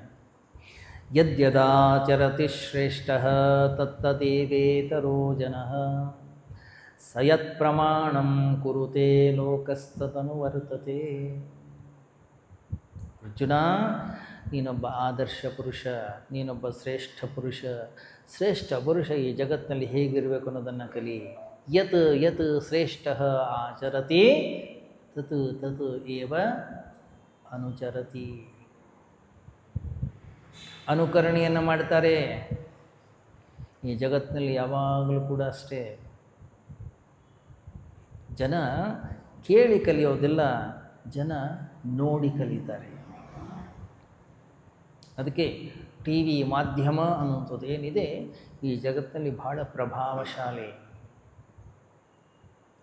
ಟಿ ವಿಯಲ್ಲಿ ಏನು ತೋರಿಸ್ತಾರೆ, ಮಾರನೇ ದಿವಸ ನಮ್ಮ ಮಕ್ಕಳು ಅದು ಬೇಕು ಅಂತಾರೆ.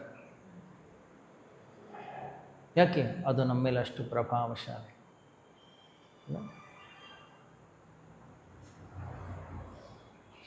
ಅದರಿಂದ ಈ ಜಗತ್ತಿನಲ್ಲಿ ಆದರ್ಶ ಪುರುಷ, ಶ್ರೇಷ್ಠ ಪುರುಷ ಅಂತಕ್ಕಂಥವನು ಹೇಗಿರ್ತಾನೆ, ಕಿರಿಯ ಅವನನ್ನು ನೋಡ್ತಾರೆ, ಅವನನ್ನು ಅನುಕರಣೆಯನ್ನು ಮಾಡ್ತಾರೆ.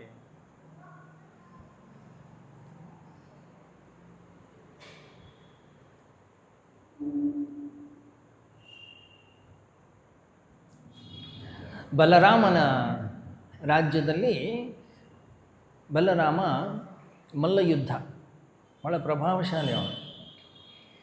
ಸಾಮಾನ್ಯವಾಗಿ ಯಾವಾಗಲೂ ಕೂಡ ಅಷ್ಟೇ, ಆ ರಾಜ್ಯದಲ್ಲಿ ಯಾರು ಪ್ರಭಾವಶಾಲಿ ಆದರ್ಶ ಪುರುಷ ಯಾವುದನ್ನು ಇಷ್ಟಪಡ್ತಾ ಇರ್ತಾನೆ, ಎಲ್ಲರೂ ಅದನ್ನೇ ಇಷ್ಟಪಡ್ತಾ ಇರ್ತಾರೆ. ಅವನೇನು ಮಾಡ್ತಾನೆ, ಎಲ್ಲರೂ ಅದನ್ನೇ ಮಾಡ್ತಾರೆ. ಈಗೆಲ್ಲ ನಾವು ಮಾಡೋದಿಲ್ವ? ಸಿನಿಮಾದಲ್ಲಿ ಯಾರು ಹೀರೋ, ಯಾರು ಹೀರೋಯಿನ್, ಅವರಲ್ಲಿ ಯಾರಿಗೆ ಆದರ್ಶವೋ ಅವ್ರು ಏನು ಮಾಡ್ತಾರೆ ಅದನ್ನು ಮಾಡ್ತಾರೆ. ಅವ್ರು ಏನು ಬಟ್ಟೆ ಹಾಕೋತಾರೆ ಆ ಬಟ್ಟೆ ಹಾಕೋತಾರೆ, ಅವ್ರು ಏನು ಹೇರ್ ಸ್ಟೈಲ್ ಮಾಡ್ತಾರೆ ಅದೇ ಹೇರ್ ಸ್ಟೈಲ್ ಮಾಡ್ತಾರೆ, ಅವ್ರು ಹೆಂಗೆ ನಡೀತಾರೆ ಹಾಗೆ ನಡೀತಾರೆ, ಅವ್ರು ಯಾವ ರೀತಿಯಲ್ಲಿ ಮಾತಾಡ್ತಾರೆ ಹಾಗೆ ಮಾತಾಡ್ತಾರೆ ಅಲ್ವ? ಹಾಗೆ ಬಲರಾಮ ಮಲ್ಲಯುದ್ಧದಲ್ಲಿ ಚಾಣಾಕ್ಷ ಅವನು. ಆದ್ದರಿಂದ ಆಗಿನ ಕಾಲದಲ್ಲಿ ಮಲ್ಲಯುದ್ಧಗಳು ತುಂಬ ಆಗ್ತಾಯಿತ್ತು.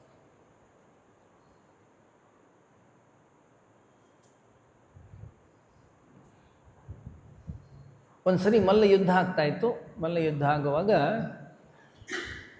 ಒಬ್ಬ ಅಂದ, ಮಲ್ಲ ಯುದ್ಧದಲ್ಲಿ ಹಾಗೆ ಆಡಿದ್ರೇನೋ, ಏನಾದರೂ ಬೆಟ್ ಕಟ್ಟೋಣ. ಸೊ ಹಾಗೆ ಬೆಟ್ ಕಟ್ಟಿದ್ರು.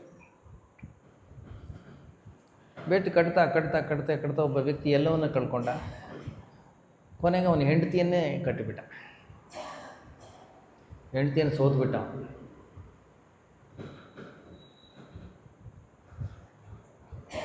ಸೋತ್ಕೊಳ್ಳಿ ಯಥಾ ಪ್ರಕಾರ ದುರ್ಯೋಧನ ದುಶ್ಯಾಸನ ಏನು ಮಾಡಿದ್ರು ದ್ರೌಪದಿಗೆ, ಅದೇ ರೀತಿಯಲ್ಲಿ ಅವಳನ್ನ ಕರ್ಕೊಂಬಂದರು. ಅವಳು ಸೀರೆ ಕೈ ಹಾಕಿ ಎಳಿತಾ ಇದ್ದ. ಎಲ್ಲರೂ ಜೋರಾಗಿ ಕಿರಿಸ್ತಾ ಇದ್ರು, ಚಪ್ಪಾಳೆ ಹಾಕೋರು ಚಪ್ಪಾಳೆ ಹಾಕ್ತಾಯಿದ್ರು, ಕೂಗಾಡೋರು ಕೂಗಾಡ್ತಾಯಿದ್ರು, ಗಲಾಟೆ ಮಾಡೋರು ಗಲಾಟೆ ಮಾಡ್ತಾಯಿದ್ರು. ಆವಾಗ ಬಲರಾಮ ಅಲ್ಲಿ ಬರ್ತಾನೆ. ಅವನಂತಾರೆ, ಏನಾಗ್ತಾ ಇದ್ದಿಲ್ಲ, ಏನು ಗಲಾಟೆ ಇದು? ಅವನ ಇಲ್ಲ ಇಲ್ಲ, ನಾವು ಹೀಗೆ ಮಲ್ಲ ಯುದ್ಧ ಆಡ್ತಾಯಿದ್ದೆವು, ಅದರಲ್ಲಿ ಇವನು ಸೋತಿದ್ದಾನೆ. ಈಗ ಅವಳು ನಾನು ಏನು ಬೇಕಾದ್ರೆ ಮಾಡ್ತೀನಿ. ಬಲರಾಮನಿಗೆ ಇಷ್ಟು ಸಿಟ್ಟು ಬಂತು. ಅವನಂತ ಏನು ಅಂದ್ಕೊಂಡಿದ್ದೀರ ನೀವು? ಅವಾಗ ಅವನಂದ, ಧರ್ಮರಾಯನೇ ಹೆಂಡತಿಯನ್ನು ಬಣಕ್ಕಿಟ್ಟಿದ್ದ, ನಾನೇನು? ಗಮನಿಸಿ, ಯಾವ ವ್ಯಕ್ತಿ ಶ್ರೇಷ್ಠ ಅಂತ ನಮ್ಮ ತಲೆಯಲ್ಲಿ ಇರುತ್ತೋ ಅವನು ಏನೇ ಮಾಡಲಿ ಅದು ನಮಗೆ ಪ್ರಮಾಣವಾಗುತ್ತೆ. ಯಾಕೆ? ಅವರೇ ಮಾಡಿದ್ದಾರೆ, ನಾವು ಮಾಡಿದರೆ ಏನು ಪರವಾಗಿಲ್ಲ. ಅದು ಸರಿಯೋ ತಪ್ಪು, ಮಾಡಬೇಕೋ ಮಾಡಬಾರ್ದು ಯಾರೂ ವಿಚಾರವನ್ನು ಮಾಡೋದಿಲ್ಲ.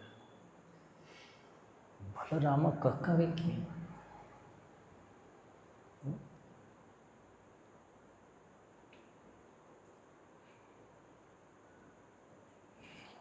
ಅದರಿಂದ ಬಹಳಷ್ಟು ವಿಚಾರವನ್ನು ಮಾಡಬೇಕಾಗತ್ತೆ.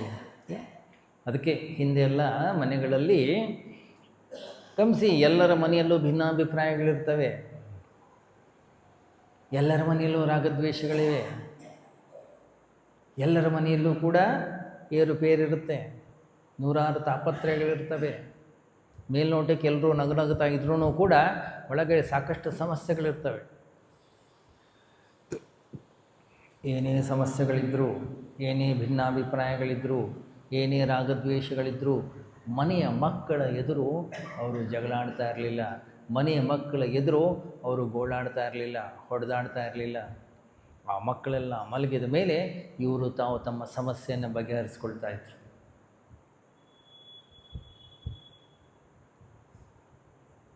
ಯಾಕೆ ಹೇಳಿ? ಯಾಕೆಂದರೆ ಮಕ್ಕಳು ಯಾವಾಗಲೂ ಹಿರಿಯರನ್ನು ನೋಡ್ತಾರೆ. ಮನೆಯಲ್ಲಿ ಸಮಸ್ಯೆ ಆದಾಗ, ಮನೆಯಲ್ಲಿ ನಷ್ಟವಾದಾಗ, ಮನೆಯಲ್ಲಿ ಜಗಳವಾದಾಗ, ಮನೆಯಲ್ಲಿ ಸಾವು ನೋವುಗಳು ಸಂಭವಿಸಿದಾಗ ಮನೆಯ ಹಿರಿಯ ವ್ಯಕ್ತಿ ಹೇಗಿದ್ದಾನೆ, ಹೇಗೆ ಎದುರಿಸ್ತಾ ಇದ್ದಾನೆ ಅದನ್ನು. ಒಂದು ವೇಳೆ ಅವನು ಅದನ್ನು ಸಮಾಧಾನದಿಂದ, ಸಮರ್ಥವಾಗಿ, ಸಮಾಧಾನ ಚಿತ್ತದಿಂದ ಆ ಸಮಸ್ಯೆಯನ್ನು ಎದುರಿಸ್ತಾ ಇದ್ದಾನೆ ಅಂದರೆ ಮಕ್ಕಳು ನೋಡ್ತಾ ಇರ್ತಾರೆ, ಓ ನಾವು ಹೀಗೆ ಇರಬೇಕು. ಯಾಕೆ? ಅದು ಅವರಿಗೆ ಪ್ರಮಾಣ. ಸಣ್ಣ ಸಣ್ಣ ಸಮಸ್ಯೆಗೆ ನಾವು ಅಳ್ತಾ ಇದ್ದೀವಿ, ನಾವು ಗೋಳಾಡ್ತಾ ಇದ್ದೀವಿ, ನಾವು ಮತ್ತೊಬ್ಬರ ಬಗ್ಗೆ ಕಂಪ್ಲೇಂಟ್ ಮಾಡ್ತಾ ಇದ್ದೀವಿ, ಅವ್ರು ಸರಿ ಇಲ್ಲ, ಇವ್ರು ಸರಿ ಇಲ್ಲ, ಅವ್ರು ಹಾಗೆ, ಇವ್ರು ಹೀಗೆ. ನಮ್ಮ ಮಕ್ಕಳು ಹೇಗಿರ್ತಾರೆ? ನಮ್ಮ ಮಕ್ಕಳು ನಮ್ಮ ಹಾಗೆ ಇರ್ತಾರೆ.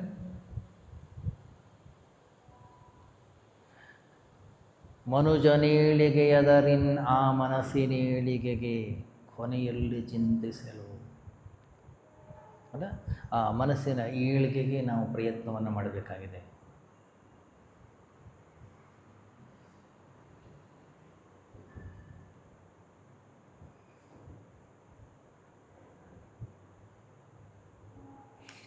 ಯಾವಾಗ ಸಮಸ್ಯೆ ಇರಲಿಲ್ಲ, ರಾಮನಿದ್ದಾಗ ರಾವಣನೊಬ್ಬ ನಿರ್ಧನಲ, ಭೀಮನಿದ್ದಾಗ ದುಶ್ಯಾಸನನ ದುರ್ಬಲ. ಈ ಮಹಿಯೊಳ ನ್ಯಾಯಕಾರಿ ಇಲ್ಲದುದೆಂದು ರಾಮಭಟನಾಗುಡಿ ಮಂಕುತಿಮ್ಮ. ರಾಮನ ಜೀವನವನ್ನು ತೆಗೆದು ನೋಡಿದರೆ ಗೊತ್ತಾಗುತ್ತೆ ಎಷ್ಟು ಕಷ್ಟ ಇತ್ತು, ಎಷ್ಟು ಸಮಸ್ಯೆಗಳಿತ್ತು. ಕೃಷ್ಣನ ಜೀವನವನ್ನು ತೆಗೆದು ನೋಡಿ ಗೊತ್ತಾಗುತ್ತೆ ನಮಗೆ ಎಷ್ಟೆಲ್ಲ ಸಮಸ್ಯೆಗಳಿತ್ತು ಅವನ ಜೀವನದಲ್ಲಿ. ಯಾವಾಗಲೂ ನಗನಗ್ತಾ ಇತ್ತು. ಇಲ್ಲ, ಕೃಷ್ಣನ ಉಪದೇಶ ಹೇಗಿದೆ? ಪ್ರಹಸನ್ನಿವ ಭಾರತ. ಏನೇ ಸಮಸ್ಯೆಗಳು ಬರಲಿ ಮೊದಲು ನಗ್ತಾ ಇದ್ದ, ನಗನಗತ ಸ್ವೀಕಾರ ಮಾಡ್ತಾ ಇದ್ದ, ನಗನಗತ ವ್ಯವಹಾರವನ್ನು ಮಾಡ್ತಾ ಇದ್ದ. ಕೃಷ್ಣ ಅಂತಕ್ಕಂಥ ಶಬ್ದವೇ ಹಾಗೆ, ಆಕರ್ಷಯತಿ ಇತಿ ಕೃಷ್ಣ. ಯಾವಾಗಲೂ ನಗ್ತಾ ಇರು, ಯಾವಾಗಲೂ ನಗ್ತಾ ಇದ್ದ ಅಂಥೇಳಿ ಅವನಿಗೆ ಕಷ್ಟ ಇರಲಿಲ್ಲ ಅಂತಿಲ್ಲ, ಅವನಿಗೆ ಸಮಸ್ಯೆಗಳಿರಲಿಲ್ಲ ಅಂತಿಲ್ಲ, ಅವನಿಗೆ ತಾಪತ್ರಯಗಳಿರಲಿಲ್ಲ ಅಂತಿಲ್ಲ. ಅವನ ಜೀವನದಲ್ಲಿ ಬಂದಂಥ ಕಷ್ಟಗಳನ್ನು ಹೋಲಿಸಿದರೆ ನಮ್ಮ ಕಷ್ಟಗಳು ಏನು ಇಲ್ಲವೇ ಇಲ್ಲ. ಆದರೂ ಯಾವಾಗಲೂ ನಗ್ತಾ ಇರೋನು. ಯಾವತ್ತೂ ಇನ್ನೊಬ್ಬರಿಗೆ ಅವನ ಕಷ್ಟಗಳನ್ನು ಹೇಳ್ಕೊಂಡಿಲ್ಲ ಅವನು. ಏನಿದ್ರೂ ಒಳಿತನ್ನು ಮಾತ್ರ, ಏನಿದ್ರೂ ಕೂಡ ಖುಷಿಯನ್ನು, ಸಂತೋಷವನ್ನು ಹಂಚಿಕೊಳ್ತಾ ಇದ್ದ. ಆದ್ದರಿಂದ ಕೃಷ್ಣನನ್ನು ಕಂಡ್ರೆ ಎಲ್ಲರಿಗೂ ಕೂಡ ಆಕರ್ಷಣೆ, ಆದ್ದರಿಂದ ಕೃಷ್ಣನ ಕಂಡ್ರೆ ಎಲ್ಲರಿಗೂ ಕೂಡ ಇಷ್ಟ. ಯಾವುದೇ ಊರಿಗೆ ಹೋಗಲಿ ಅವನು ಅವರ ಕಷ್ಟಗಳನ್ನು ಕೇಳ್ತಾ ಇದ್ದ, ಅವರ ಕಷ್ಟಗಳಿಗೆ ಮಿಡಿತಾ ಇದ್ದ, ಅವರ ಕಷ್ಟಗಳನ್ನು ದೂರ ಮಾಡೋ ಪ್ರಯತ್ನವನ್ನು ಮಾಡ್ತಾ ಇದ್ದ.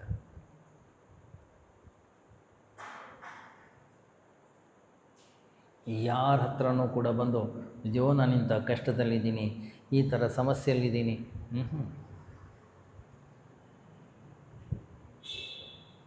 ಆದ್ದರಿಂದ ಅವನು ಅವತಾರ ಪುರುಷನಾದ.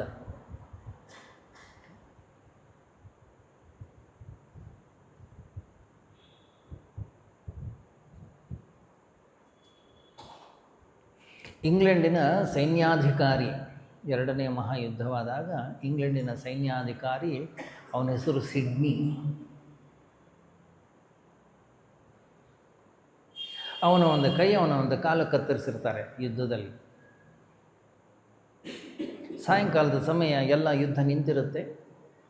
ಒಬ್ಬ ವೈದ್ಯ ಮತ್ತು ಒಬ್ಬ ನರ್ಸು ಒಂದಿಷ್ಟು ಔಷಧಿ, ನೀರು ಎಲ್ಲ ಹುಡ್ಕೊಂಡು ಹೋಗ್ತಾ ಇರ್ತಾರೆ. ಯಾರಾದರೂ ಬದುಕಿದಾರಾ, ಯಾರಿಗಾರು ಅವಶ್ಯಕತೆ ಇದೆಯಾ, ಯಾರನ್ನಾದರೂ ಬದುಕಿಸ್ಲಿಕ್ಕೆ ಸಾಧ್ಯ ಇದೆ ಅಂತ ಹುಡ್ಕೊಂಡು ಹೋಗ್ತಾ ಇರ್ತಾರೆ. ಅಲ್ಲಿ ಸಿಡ್ನಿ ಬಿದ್ದಿರ್ತಾನೆ ಕೆಳಗಡೆಗೆ.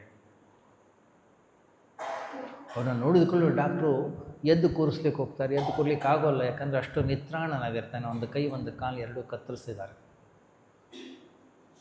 ಅವನಂತಾನೆ ನನಗೊಂದು ಲೋಟ ನೀರು ಬೇಕು ಅಂತ ಸಿಡ್ನಿ. ಅವನ ಅದೃಷ್ಟವೋ ಅವನ ದುರಾದೃಷ್ಟವೋ ಒಂದೇ ಲೋಟ ನೀರಿರುತ್ತೆ. ಡಾಕ್ಟ್ರ್ ಹೇಳ್ತಾನೆ ಕೊಡು, ಅವನಿಗೆ ನೀರು ಕೊಡು ಅಂತ.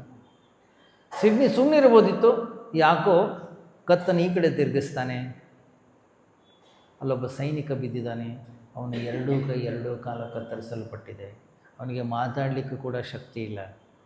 ಆದರೆ ಅವನ ಕಣ್ಣು ಹೇಳ್ತಾ ಇದೆ ನನಗೂ ಒಂದು ಲೋಟ ನೀರು ಬೇಕು. ಸಿಡ್ನಿ ಅಂದ, ಈ ನೀರಿನ ಅವಶ್ಯಕತೆ ನನಗಿಂತ ಹೆಚ್ಚಿಗೆ ಅವನಿಗಿದೆ, ಅವನಿಗೆ ಕೊಟ್ಬಿಡಿ. ವೈದ್ಯರಂದರು ಇಲ್ಲ ಅವನಿಗೆ ನೀರು ಕೊಟ್ಟರು ಅಷ್ಟೇ, ನೀರು ಕೊಡದೇ ಇದ್ದರೂ ಅಷ್ಟೇ, ಇನ್ನು 5 ನಿಮಿಷ ಸತ್ತೋಗ್ತಾನೆ ಅವನು. ಆದರೆ ನಿನ್ನನ್ನು ಬದುಕಿಸುವಂಥದ್ದು ನಮ್ಮ ಜವಾಬ್ದಾರಿ, ಆದ್ದರಿಂದ ನಾನು ನಿನಗೆ ನೀರು ಕೊಡೋದು. ಸಿಡ್ನಿ ಅಂದ, ಇಲ್ಲ ದಯವಿಟ್ಟು ಕ್ಷಮಿಸಿ, ನೀರನ್ನು ಅವನಿಗೆ ಕೊಡಿ. ಇವರು ಮಾತಾಡೋದು ಅವನಿಗೆ ಕೇಳಿಸ್ತಾ ಇದೆ. ಸರಿ, ಅವನ ಬಲವಂತದ ಮೇರೆಗೆ ಆ ಒಂದು ಲೋಟ ಏನು ನೀರಿತ್ತು ಆ ಲೋಟದ ನೀರನ್ನು ಅವನಿಗೆ ಕುಡಿಸಿದರು. ಅವನು ನೀರು ಕುಡ್ದ, ಕಣ್ಣಲ್ಲೇ ಕೃತಜ್ಞತೆಯನ್ನು ಸೂಚಿಸ್ತಾ. ಸೈನಿಕ ಸತ್ತೋಗ್ಬಿಟ್ಟ. ಅವನು ಸಂತೋಷವಾಗಿ ಸಾಯೋದನ್ನು ಸಿಡ್ನಿ ನೋಡಿ ಇವನು ಸತ್ತೋದ. ಆದರೆ ಇವತ್ತಿಗೆ ನೀವು ಆಸ್ಟ್ರೇಲಿಯಾಗೆ ಹೋದರೆ ಅಲ್ಲೊಂದು ಸ್ಟೇಟ್ ಹೆಸರು ಸಿಡ್ನಿ. ಇವತ್ತಿಗೂ ಅವನ ಹೆಸರು ಅಲ್ಲಿ ಅಜರಾಮಜರವಾಗಿದೆ.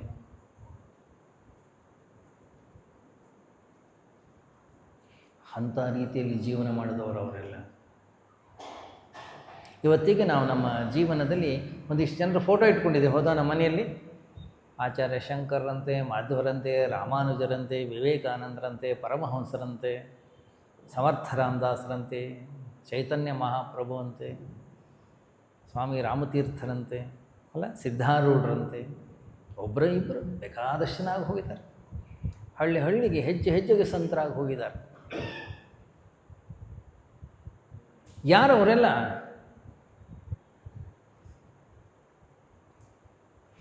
ಮತ್ತೊಬ್ಬರ ಒಳಿತಿಗಾಗಿ, ಮತ್ತೊಬ್ಬರ ಶ್ರೇಯಸ್ಸಿಗಾಗಿ ಯಾವ ವ್ಯಕ್ತಿ ತನ್ನ ಜೀವನವನ್ನು ತೆಗೆದಿದ್ದಾನೋ ಅಂಥವನನ್ನು ಮಹಾತ್ಮ ಅಂತ ಕರೀತಾರೆ, ಅಂಥವನನ್ನು ಸಂತ ಅಂತ ಕರೀತಾರೆ, ಅಂಥವನನ್ನು ಶ್ರೇಷ್ಠ ಪುರುಷ ಅಂತ ಹೇಳಿ ಕರೀತಾರೆ. ಯಾವ ವ್ಯಕ್ತಿ ಯಾವಾಗಲೂ ಮತ್ತೊಬ್ಬರಲ್ಲಿ ದೋಷವನ್ನು ನೋಡ್ತಾ, ಯಾವ ವ್ಯಕ್ತಿ ಮತ್ತೊಬ್ಬರಲ್ಲಿ ಕೆಟ್ಟತನವನ್ನೇ ನೋಡ್ತಾ, ಯಾವ ವ್ಯಕ್ತಿ ಮತ್ತೊಬ್ಬರನ್ನ ಯಾವಾಗಲೂ ಬೈತಾ ಇರ್ತಾನೆ, ಅಂಥವ್ರನ್ನ ಯಾರು ಮಹಾತ್ಮ ಅಂತ ಕರೀತಾರೆ.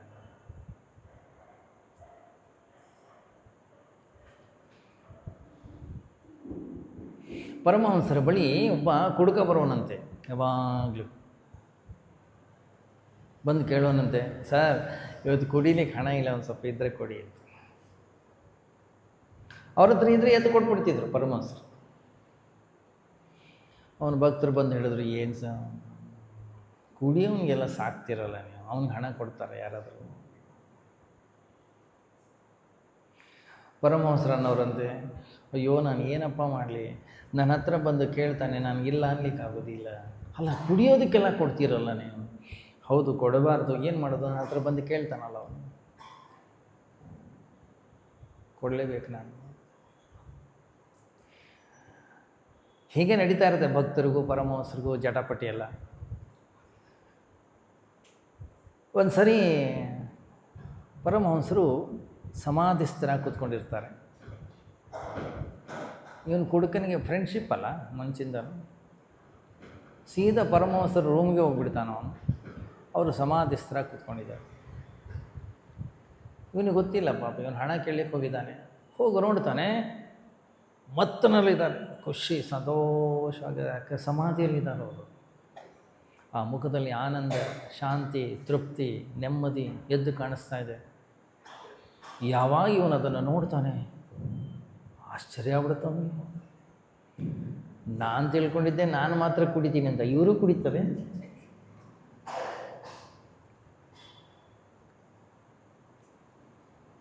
ಒಂದು ಗಂಟೆ, 2 ಗಂಟೆ, 3 ಗಂಟೆ ಕಾಯ್ತಾನೆ. 3 ಗಂಟೆ ನಂತರ ಪರಮಹಂಸರು ಕಣ್ಣು ತೆಗಿತಾರೆ. ಇವನು ಕೇಳ್ತಾನೆ, ಸ್ವಾಮಿ ಏನಪ್ಪ ನಿಮ್ದು ಯಾವುದು ಬ್ರ್ಯಾಂಡ್? ಅವನಂತಾನೆ, ನಂದು ಯಾವ್ದು ಬ್ರ್ಯಾಂಡ್?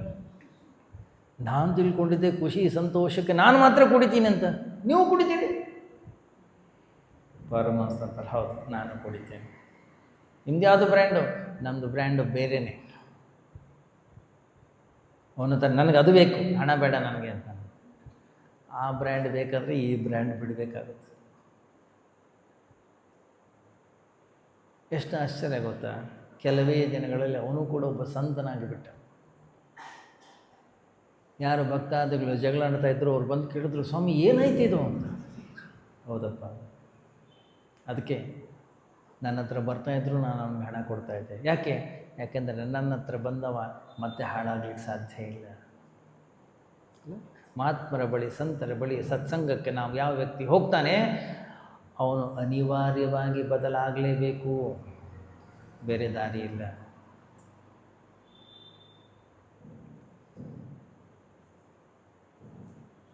ಒಬ್ಬ ಮಹಾತ್ಮ ಅಂದರೆ ಯಾರು? ಒಬ್ಬ ಸಂತ ಅಂದರೆ ಯಾರು? ಒಬ್ಬ ಸಂತ ಅಂದರೆ ಒಂದು ಕನ್ನಡಿ ಇದ್ದ ಹಾಗೆ. ಯಾವಾಗ ಒಬ್ಬ ಮಹಾತ್ಮನ ಬಳಿ ನಾವು ಹೋಗ್ತೀವಿ, ನಮ್ಮ ದೋಷವನ್ನು ನಮಗೆ ತೋರಿಸೋದಿಲ್ಲ, ಅವನ ಮೂಲಕ ನಮ್ಮನ್ನು ನಾವು ನೋಡ್ಕೊಳ್ತೀವಿ. ಕನ್ನಡಿ ನಮಗೆ ನಮ್ಮ ದೋಷವನ್ನು ತೋರಿಸೋದಿಲ್ಲ, ಮತ್ತು ನಮ್ಮನ್ನೇ ನಮಗೆ ತೋರಿಸ್ತದೆ. ಆದ್ದರಿಂದ ಅನಿವಾರ್ಯವಾಗಿ ನಾವು ಮುಖ ತೊಳ್ಕೊಳ್ತೀವಿ. ಯಾಕೆ? ಎಲ್ಲಿ ಹೊಲಸಿದೆ ನಮಗದು ಕಾಣಿಸ್ತದೆ, ಎಲ್ಲಿ ದೋಷ ಇದೆ ಅದು ನಮಗೆ ಗೋಚರವಾಗ್ತದೆ.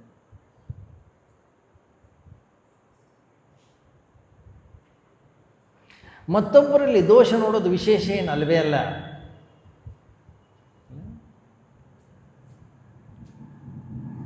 ಏನು ಸದ್ಗುಣ ಅಂತಂದರೆ, ಮತ್ತೊಬ್ಬ ವ್ಯಕ್ತಿಯಲ್ಲಿ ಒಬ್ಬ ಸದ್ಗುಣಿ, ಒಬ್ಬ ಒಳ್ಳೆಯ ವ್ಯಕ್ತಿಯಲ್ಲಿ ಒಳ್ಳೆಯ ಗುಣಗಳನ್ನು ನೋಡೋದು ಸದ್ಗುಣ ಅಲ್ಲ. ರಾಮನಲ್ಲಿ ಒಳ್ಳೆಯತನವನ್ನು ನೋಡುವಂಥದ್ದು ವಿಶೇಷ ಏನು ಅಲ್ವೇ ಅಲ್ಲ. ಯಾಕಂದರೆ ರಾಮ ಎಲ್ಲ ನೋಡಿದರೂ ಒಳ್ಳೆಯದೇ ಇದೆ ಅವನ ಹತ್ರ. ಒಂದು ವೇಳೆ ರಾವಣನಲ್ಲಿಯೂ ನೀವು ಒಳ್ಳೆಯತನವನ್ನು ನೋಡ್ತೀರೋ ಅದು ನಿಮ್ಮ ವಿಶೇಷ. ರಾವಣನಲ್ಲಿಯೂ ನೀವು ಒಂದು ವೇಳೆ ಒಳ್ಳೆಯತನವನ್ನು ನೀವು ನೋಡಿದರೆ ರಾವಣ ಒಳ್ಳೆಯವನಾಗಲ್ಲ, ನಾವು ಒಳ್ಳೆಯವರಾಗುವ ಸಾಧ್ಯತೆ ಹೆಚ್ಚಾಗುತ್ತೆ. ರಾವಣನಲ್ಲಿ ದುಷ್ಟ ಗುಣ ಇದೆ, ಅದೇನು ವಿಶೇಷ ಇಲ್ಲ, ಎಲ್ಲರಿಗೂ ಕಾಣಿಸ್ತದೆ. ಹೌದು, ಅದನ್ನು ಸದ್ಗುಣ ಅಂತ ಕರೀತಾರೆ. ಕೆಟ್ಟದರಲ್ಲಿಯೂ ಕೂಡ ನೀವು ಒಂದೇನೇ ಒಳ್ಳೆಯತನವನ್ನು ನೋಡ್ತೀರೋ, ಹಾಗಾದರೆ ನಾವು ಒಳ್ಳೆಯವರಾಗ್ತೇವೆ. ನಾವು ಒಳ್ಳೆಯವರಲ್ಲಿಯೂ ಕೆಟ್ಟತನವನ್ನು ನೋಡ್ತೀವೋ, ಅವರು ಕೆಟ್ಟವರು ಅನ್ಸಲ್ಲ. ಮತ್ತು ಎಲ್ಲಿ ಹೋದರೂ ಕೂಡ ಕೆಟ್ಟದ್ದನ್ನೇ ನೋಡುವ ಗುಣ ನಮ್ಮಲ್ಲಿದೆ. ನಮ್ಮ ಪರಿಚಯವನ್ನು ನಾವು ಮಾಡಿಕೊಡ್ತೀವಷ್ಟೇ.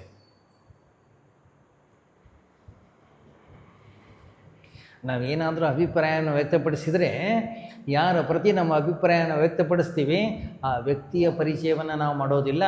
ಮತ್ತು ಆ ವ್ಯಕ್ತಿಯ ಬಗ್ಗೆ ನನ್ನ ಅಭಿಪ್ರಾಯ ಏನು ಅನ್ನಿಸೋದನ್ನು ನನ್ನ ಪರಿಚಯವನ್ನು ನಾನು ಮಾಡಿಕೊಡ್ತೀನಿ ಹೊರಗಡೆ ಜಗತ್ತಿಗೆ.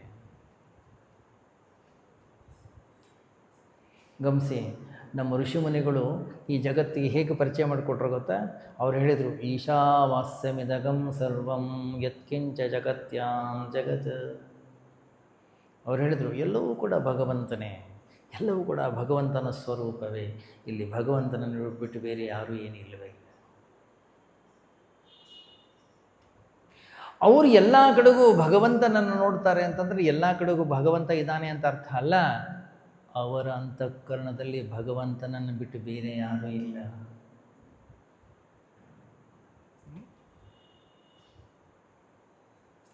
ಪರಮಹಂಸರನ್ನು ಮಸೀದಿಗೆ ಕರ್ಕೊಂಡು ಹೋದರು, ಚರ್ಚಿಗೆ ಕರ್ಕೊಂಡು ಹೋದರು, ಎಲ್ಲೆಲ್ಲೋ ಕರ್ಕೊಂಡು ಹೋದರು. ಎಲ್ಲ ಕಡೆಗೂ ತಾಯಿಯೇ ಕಾಣ್ತಾ ಇದ್ಲು ಅವರು. ಅದರ ಅರ್ಥ ಅಲ್ಲಿ ತಾಯಿ ಇದ್ಲು ಅಲ್ಲ, ಅವರ ಅಂತಃಕರಣದಲ್ಲಿ ತಾಯಿ ಇದ್ಲು.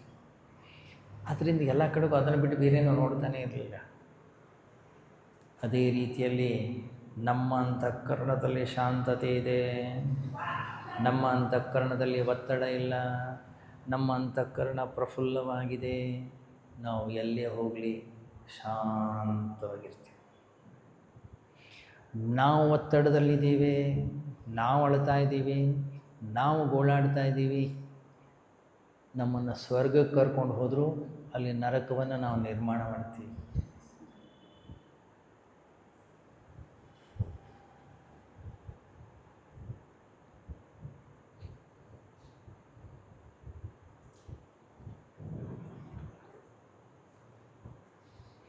ಆದ್ದರಿಂದ ಈ ಜಗತ್ತಿನಲ್ಲಿ ತಿದ್ದಿಕೊಳ್ಳು ನಿನ್ನ ನೀ ಜಗವ ತಿದ್ದುವುದಿರಲಿ, ತಿದ್ದಿಕೆಗೆ ಬಂದು ಮಿತಿಯುಂಟು ಹರೆಯದಿರು. ಎಂಥ ಸುಂದರ ಮಾತುಗಳು ಹೇಳಿ.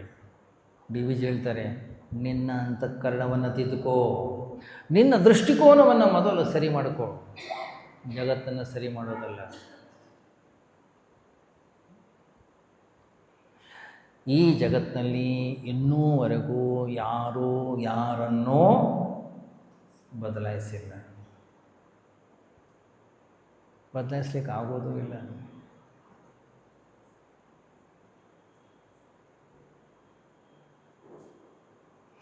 ಯಾವ ವ್ಯಕ್ತಿಯನ್ನು ನೀವು ಬಲವಂತವಾಗಿ ಬದಲಾಯಿಸುವ ಪ್ರಯತ್ನವನ್ನು ಮಾಡ್ತೀರೋ ಅವನು ಜಿದ್ದಿ ಆಗ್ತಾನೆ.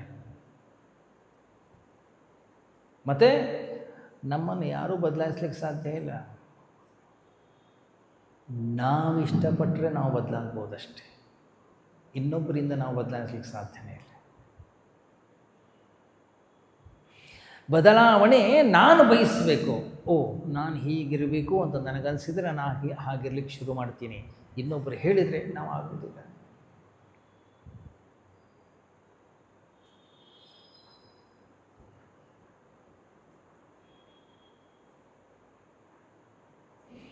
ಕೂತ್ರೆ ನಿಂತರೆ ಮಂಡೋದರಿ ರಾವಣನಿಗೆ ಉಪದೇಶ ಕೊಡ್ತಾ ಇದ್ಲು. ಇಲ್ಲ, ಇದು ಸರಿ ಇಲ್ಲ, ಇದು ಸರಿ ಇಲ್ಲ, ಇದು ಸರಿ ಇಲ್ಲ, ಇದು ಹೀಗೆ, ಇದು ಹೀಗೆ, ಇದು ಹೀಗೆ.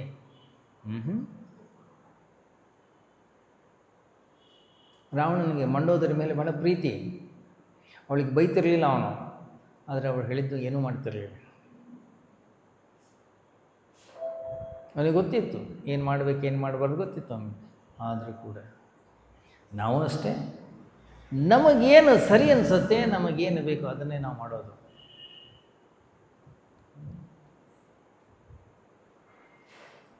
ಆದ್ದರಿಂದ ಡಿ ವಿ ಜಿ ಹೇಳಿದ್ರು, ತಿದ್ದಿಕೊಡು ನಿನ್ನ ನೀನು ಜಗವ ತಿದ್ದುವುದಿರಲಿ. ಜಗತ್ತನ್ನು ತಿದ್ದೋದು ಬೇಡ, ಹೋಗಬೇಡ. ಸಮಾಜವನ್ನು ಬದಲಾಯಿಸಲಿಕ್ಕೆ ನೀನು ಹೋಗಬೇಡ, ನಿನ್ನ ದೃಷ್ಟಿಕೋನವನ್ನು ಬದಲಾಯಿಸ್ಕೋ ಸಾಕು.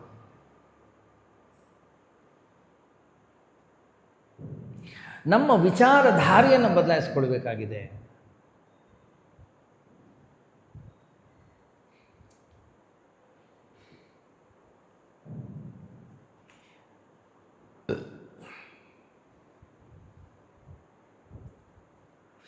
ಅಂತಃಕರಣದ ಒಳಗೆ ಜ್ಞಾನದ ಬೆಳಕನ್ನು ನಾವು ಬೆಳಗಿಸಬೇಕಾಗಿದೆ.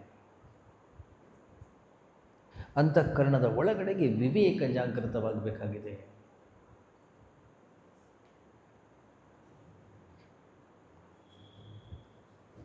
ಹೊರಗಡೆಗೆ ಬೇಕಾದಷ್ಟು ದೀಪವನ್ನು ಹಚ್ಚಿದರೆ ಒಳಗಡೆಯ ಅಂತಃಕರಣದ ಅಜ್ಞಾನ ದೂರವಾಗೋದಿಲ್ಲ.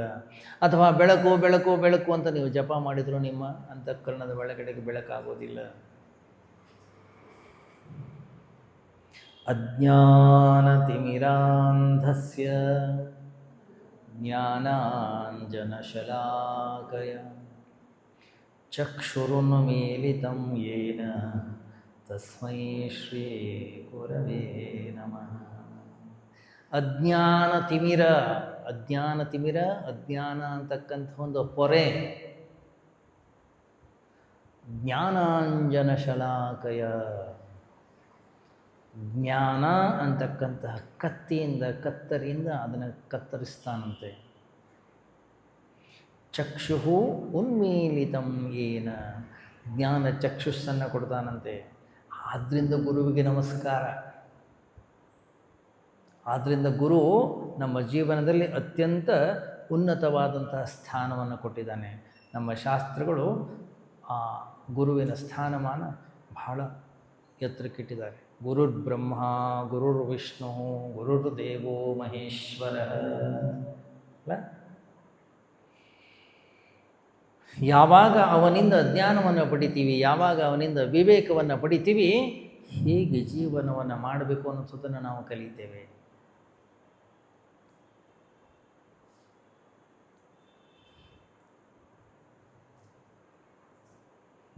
ಜ್ಞಾನಿಗಳನ್ನು, ಸಂತರನ್ನು, ಮಹಾತ್ಮರನ್ನು ನಮ್ಮ ಶಾಸ್ತ್ರದಲ್ಲಿ ಪರಮಹಂಸ ಅಂತ ಕರೀತಾರೆ. ಹಂಸ ಪಕ್ಷಿ ಅಲ್ಲ, ಹಂಸ ಕ್ಷೀರ ನ್ಯಾಯ ಕೇಳಿರ್ಬೋದು ನೀವು.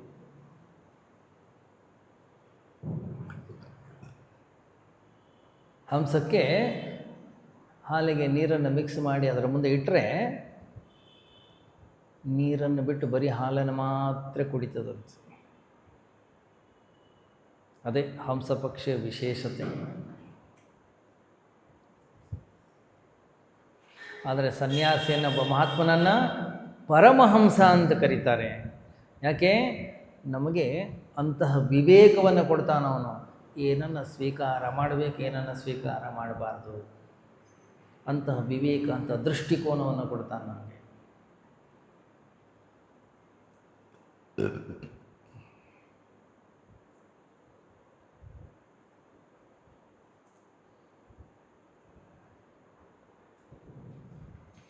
ಯಾವಾಗ ಮಹಾತ್ಮನ ಮಾತುಗಳು, ವಿವೇಕದ, ತಿಳುವಳಿಕೆಯ, ಜ್ಞಾನ ಅಥವಾ ಬೆಳಕು, ಜ್ಞಾನದ ಜ್ಯೋತಿಯನ್ನು ನಾವು ಅಂತಃಕರಣದಲ್ಲಿ ಬೆಳಗಿಸ್ಕೊಳ್ತೀವೋ ಏನಾಗುತ್ತೆ?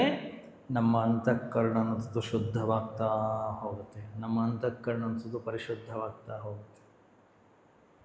ಆ್ಯಕ್ಚುಲಿ ಆಗಿರೋದು ಏನು ಹೇಳಿ? ಕನ್ನಡಿ ಇದೆ, ಕನ್ನಡಿ ಮೇಲೆ ಒಂದಿಷ್ಟು ಧೂಳು ಕೂತ್ಕೊಂಡಿದೆ. ಯಾವಾಗ ಕನ್ನಡಿ ಮೇಲೆ ಧೂಳು ಕೂತ್ಕೊಂಡಿದೆಯೋ ನಮ್ಮ ಪ್ರತಿಬಿಂಬ ಸ್ಪಷ್ಟವಾಗಿ ನಮಗೆ ಕಾಣಿಸೋದಿಲ್ಲ. ಮತ್ತು ಅದನ್ನು ಸ್ವಲ್ಪ ಸೋಪ್ ನೀರು ಹಾಕಿ ಒಂಚೂರು ಉಜ್ಜಬೇಕು ಬಟ್ಟೆಯಿಂದ. ಯಾವಾಗ ಅದನ್ನು ಸ್ವಲ್ಪ ಉಜ್ಜುತ್ತೀವಿ ಪ್ರತಿಬಿಂಬ ಸ್ಪಷ್ಟವಾಗಿ ಕಾಣುತ್ತೆ.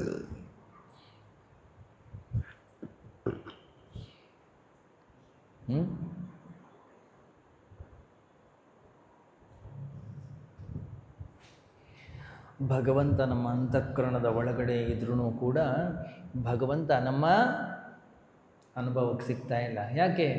ಅಂತಃಕರಣದ ಮೇಲೆ ಒಂದಿಷ್ಟು ಅಜ್ಞಾನದ ಧೂಳು ಕೂತ್ಕೊಂಡಿದೆ. ಅದನ್ನು ತೆಗಿಬೇಕು, ಅದನ್ನು ಶುಚಿಗೊಳಿಸಬೇಕು. ಅದಕ್ಕೆ ಹೆಸರು ಸಾಧನೆ.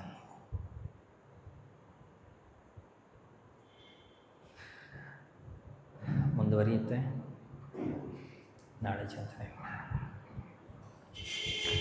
ಶ್ರೀಕಾಂತಯನಗೀಷ್ಟು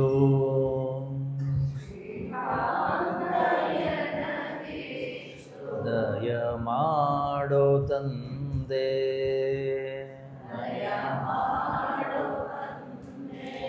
ಏಕಾಂತದಲ್ಲಿ ನಿನ್ನ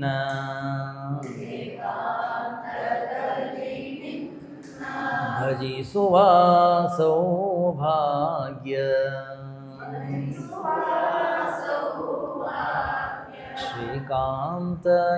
ಶ್ರೀಕಾಂತಯನಗೆಷ್ಟು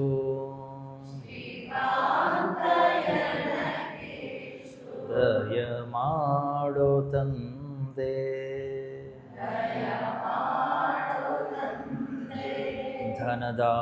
ಧನದಾಸೆಗಾಗಿ ನಾ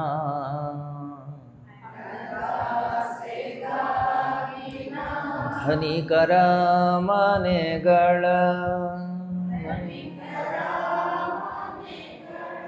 ಕೊನೆ ಬಾಗಿಲಲಿ ನಿಂದು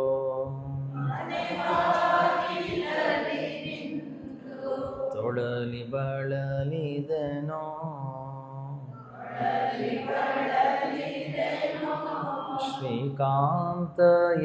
ಶ್ರೀಕಾಂತಯನಗೆಷ್ಟು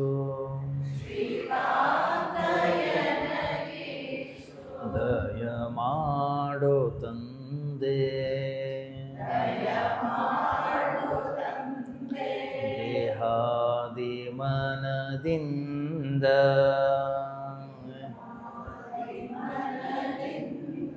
ವಿಹಿತ ಧರ್ಮವ ತೊರೆದು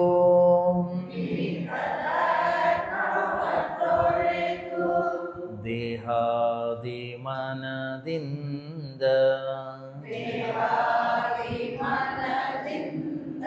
ವಿಹಿತ ಧರ್ಮವ ತೊರೆದು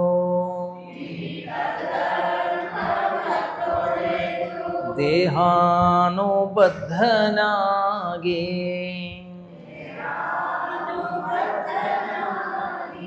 ಸತಿಸುತರ ಪೊರೆದೆನೋ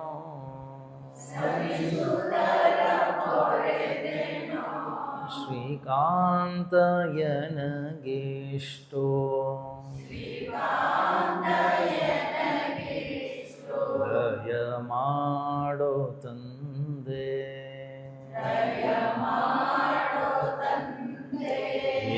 ಏಕಾಂತದಲ್ಲಿ ನಿನ್ನ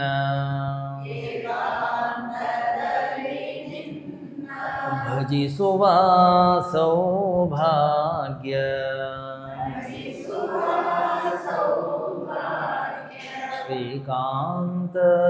ಶ್ರೀಕಾಂತಯನಗೆಷ್ಟು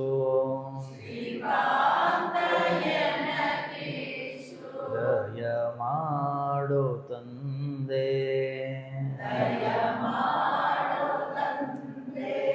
ಏನಾದರೆ ನಿನ್ನ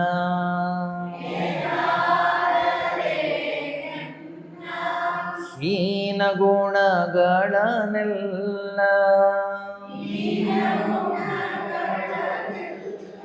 ಏನಾದರೆ ನಿನ್ನ ಹೀನ ಗುಣಗಳನ್ನೆಲ್ಲ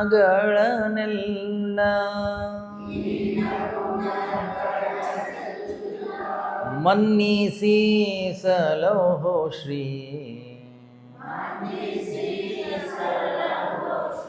ಪುರಂದರ ವಿಠಲ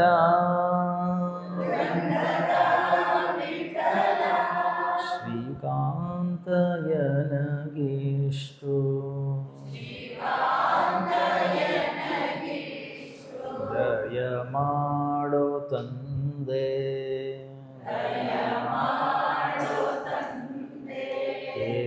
ಏಕಾಂತದಲ್ಲಿ ನಿನ್ನ ಭಜಿಸುವ ಸೌಭಾಗ್ಯ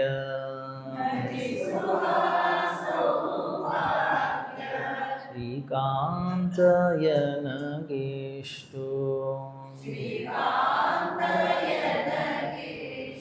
ದಯ ಮಾಡೋ ತಂದೆ